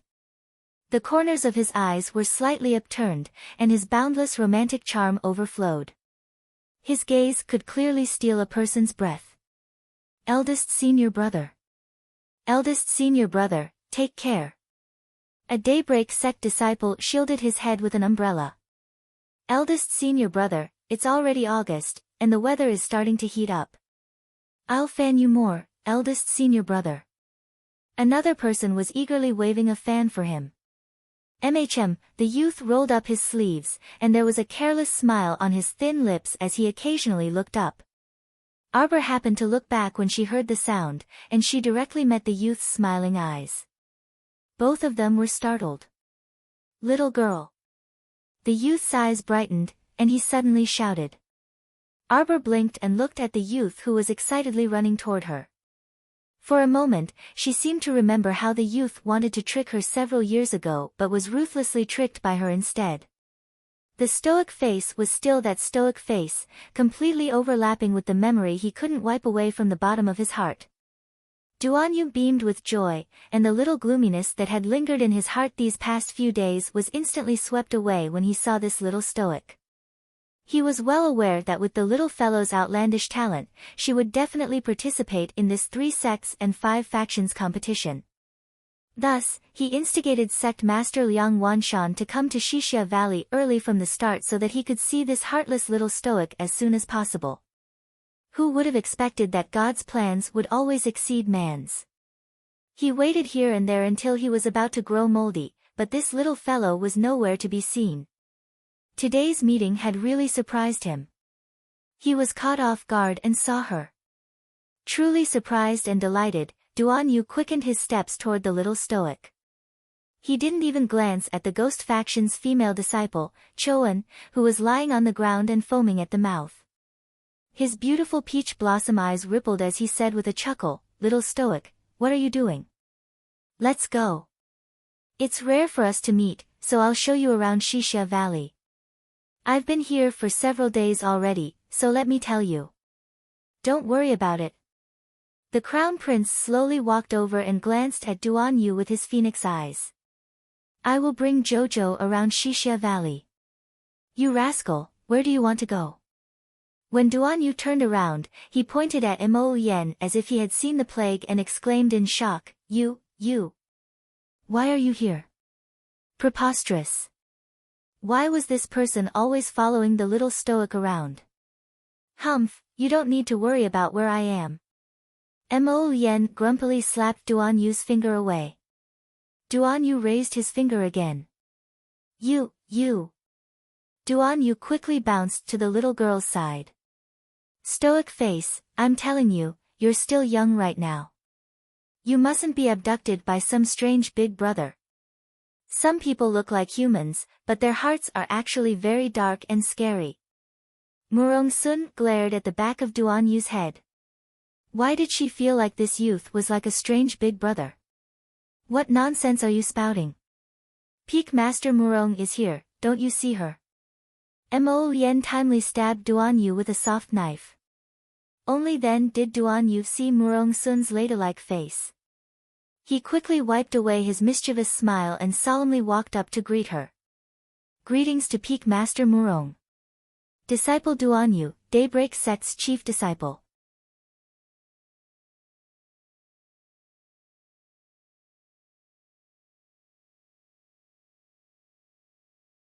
Chapter 394. While Duanyu met up with the little girl and ran to exchange pleasantries with Murong Sun, Ghost Serd had been standing on the side with a dark expression for a long time. Now that he saw that no one was paying attention to him, how could he swallow his pride? He turned his head and shouted at a ghost faction disciple in a muffled voice, What are you still standing there for? Don't you find it embarrassing? Bring Choan back. Let's go. Halt. Did I say you can leave? Arbor retracted his mystic energy and shouted coldly. Ghost Serd's face was flushed red from anger, and he turned to glare at Arbor. His eyes were so dark that it looked like black water was about to drip out. Little girl, don't go overboard in everything. So what if I go overboard? Arbor's expressionless and sarcastic attitude completely infuriated Ghost Serd. Does the Holy Water sect want to start a war with our ghost faction right now? What a load of nonsense. Arbor shouted angrily. No one is allowed to meddle in my personal grudge with her. Get out of the way. You're in the way. You're hindering me from dealing with people. Everyone silently glanced at the little stoic before sympathetically looking at Ghost Surd, who was rebuked. Those who had been rebuked by little junior sister before were very clear that once little junior sister set her mind on dealing with someone, she would not give up just because of a few words of dissuasion from others. Perhaps, the more they dissuaded her, the more unlucky she would be. You. This was the first time the ghost faction elder was angered to the point of vomiting blood by a junior. His face turned dark red, and his lips trembled as he repeatedly shouted, "Great, great. What an arrogant and despotic Holy Water sect disciple. Everyone, what exactly is going on here?" Xixia Valley's Valley Master could only stand up and mediate for everyone present. Do you understand the truth? The little stoic suddenly turned her small face and icily faced that Valley Master. The Valley Master was taken aback by the question and shook his head in embarrassment. Since you don't understand the situation, why did you suddenly jump out and meddle in other people's business to be the peacemaker? The little fellow continued to ask expressionlessly, is it that in your eyes, I should be a person without a temper because I'm young? Because someone directly tried to disfigure me, so I have to swallow my anger and not retaliate? The Valley Master was rebuked until he was speechless, so he could only rub his nose and repeatedly shook his head. Young lady, not to mention your terrifying battle prowess, with that poisonous mouth of yours, who would dare to bully you? Then move aside. It's a personal grudge between me and her, so let's just settle it between the two of us. Why are you talking about sects? The little girl turned her head with a cold expression and shouted at the Ghost Clan girl who was lying on the ground and pretending to be dead, "Get up. Coward. Don't play dead on the ground." Ghost Surd only felt that his sect's reputation had been completely destroyed. He angrily interrupted, "You. Little girl, don't be unreasonable to be unforgiving. Today, I won't let you off." What? Cloud people words. No wonder people don't want to befriend you people. Her icy voice instantly suppressed Surd's curses, and the surrounding people were dead silent. Duan Yu inexplicably shrunk his neck. He inexplicably felt very blessed when he recalled the scene when the little girl dissed him back then. Now it appeared that the little girl had indeed been merciful when she dissed him back then. Looks were still useful. Surd Ghost pursed his lips, feeling both vexed and angry. He also bore a grudge against the ghost faction disciple, Choan, who was lying motionlessly on the ground.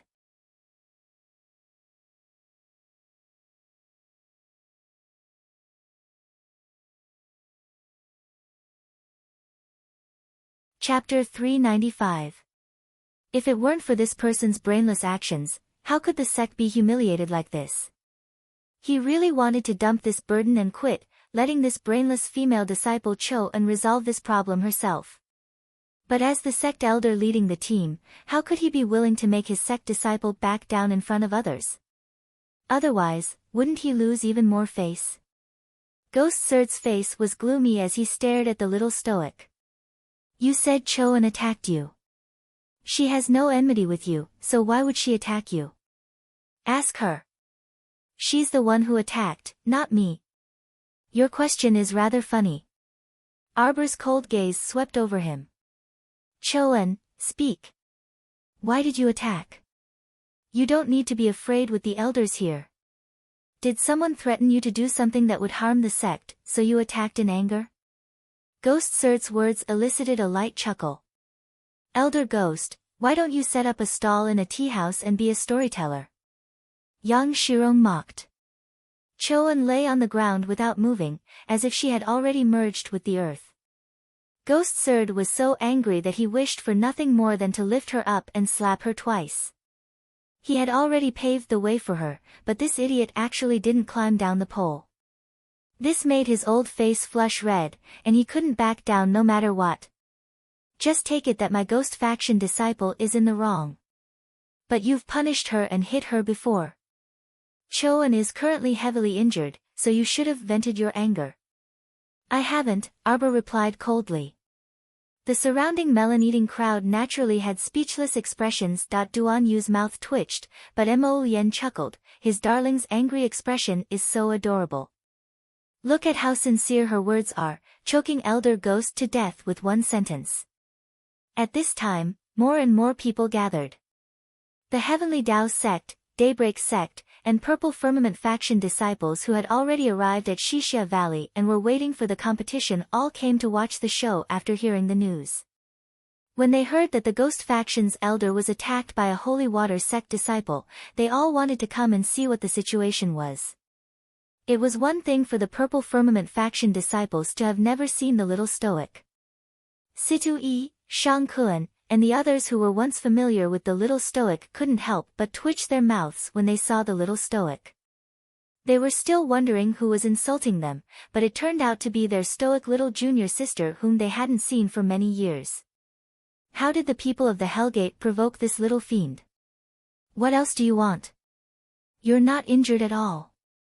Why are you holding on to my sect's disciples and not letting them go?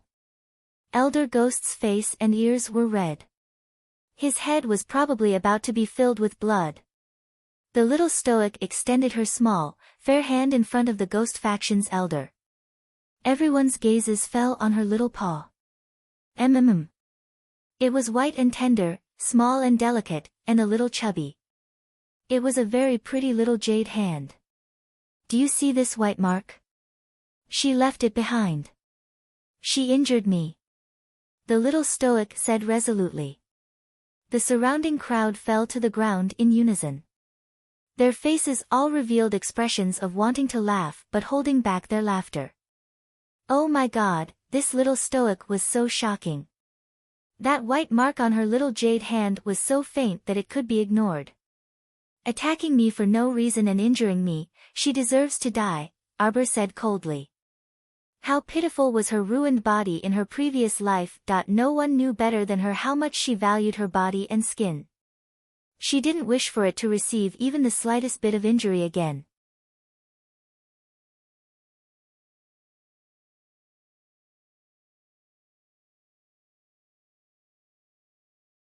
Chapter 396. The reddish-purple face of the Ghoul sect elder began to change again, gradually becoming darker and darker. Choan! Get up! Ghost Surd angrily roared and kicked Choan, the female disciple sprawled on the ground. Elder! Junior sister is heavily injured and can't stand up by herself. I'll help her up. Peng Zhang hastily walked up and used his strength to help Choan up from the ground. Choan lowered her head and didn't make a sound. Her breathing was weak as she leaned against Peng Zhang. Only one eye peeked out from under her bangs, emitting a faint light. Take her away. The Ghost faction elder angrily shouted, I'd like to see who dares to block our path. Bite him. Arbor pointed at the condescending Ghost faction elder. A snow-white and sturdy snow leopard pounced out from behind the crowd without any explanation. It pounced forward and caught the Ghost faction elder off guard, pinning him to the ground. Its sharp teeth suddenly bit the elder's left hand, causing him to scream in pain as his eyes bulged out of their sockets. Ah! This is little junior sister's mystic beast. A Daybreak sect disciple exclaimed in shock. Little junior sister has such a valiant mystic beast, so what's the point of competing? She'll lose for sure. Even Elder Ghost can't withstand a bite from this mystic beast. Are you blind? Can't you see that little junior sister's cultivation is only level 8? That's right. But how can a level 8 mystic cultivator summon a mystic beast? Everyone was talking at once, so how could they care about the Ghost faction elder's wretched screams? Ah! Elder Ghost circulated a wave of mystic energy and mercilessly smashed the snow leopard's head. Unexpectedly, the snow leopard understood human nature and tilted its head to dodge. At the same time, it raised its sharp claws and slapped him across the face. Elder Ghost's face was bruised on the spot, and 3 glaring claw marks appeared on his face. Xixia Valley's Valley Master was dumbfounded as he watched the increasingly intense farce in front of him. He opened his mouth and looked at Murong Sun pleadingly. Peak Master, please be magnanimous. If the Ghost Faction Elder suffers any injuries in Xixia Valley, I can't bear the responsibility either. Murong Sun glanced at him. Valley Master, it's just a personal grudge. Why do you have to interfere and cause trouble for yourself? Xixia Valley's Valley Master couldn't help but smile bitterly. He knew that he couldn't persuade him anymore. What do you want? Finally, the female disciple of the Ghost Faction, Choan, opened her mouth. Her voice was so hoarse that it was as if she had been run over by a wheel. It was quite strenuous for her to speak. Just now, you used your left hand to scratch my face. Now, leave your left hand behind. Xiao Mu said expressionlessly as she threw a short dagger in front of the female disciple with a clang. The snow leopard stopped, but its eyes bulged as it stared at the ghost sect elder who was wailing while holding his hands. Ghost Surd hurriedly crawled back a few steps, hurriedly escaping from the leopard's mouth. He looked back with lingering fear. The female disciple of the ghoul faction was trembling so much that her entire body was swaying. She was afraid, but more than that, she was naturally angry. Her anger was already uncontrollable and was about to overflow from her chest. If you don't leave your left hand behind, then die. The little stoic flared up as soon as she said it and was about to turn hostile and merciless on the spot. However, Peng Zhang was even more decisive than the female disciple, Choan. When he saw that the little stoic was about to dash up and kill again, he immediately picked up the dagger on the ground and slashed it down. There was a flash of light. Ah, Choan let out a wretched scream. Her face paled, and her eyes closed. She immediately fainted in the crook of Peng Zhang's arm.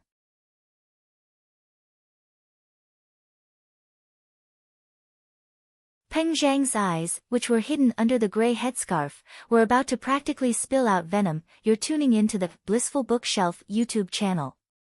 We're so grateful for your support and don't forget to subscribe to join us on this incredible journey through captivating stories. Your generosity through donations truly makes a world of difference, as it's the primary source of revenue that allows me to expand and enhance this channel for you. Thank you from the bottom of my heart for being a part of this adventure.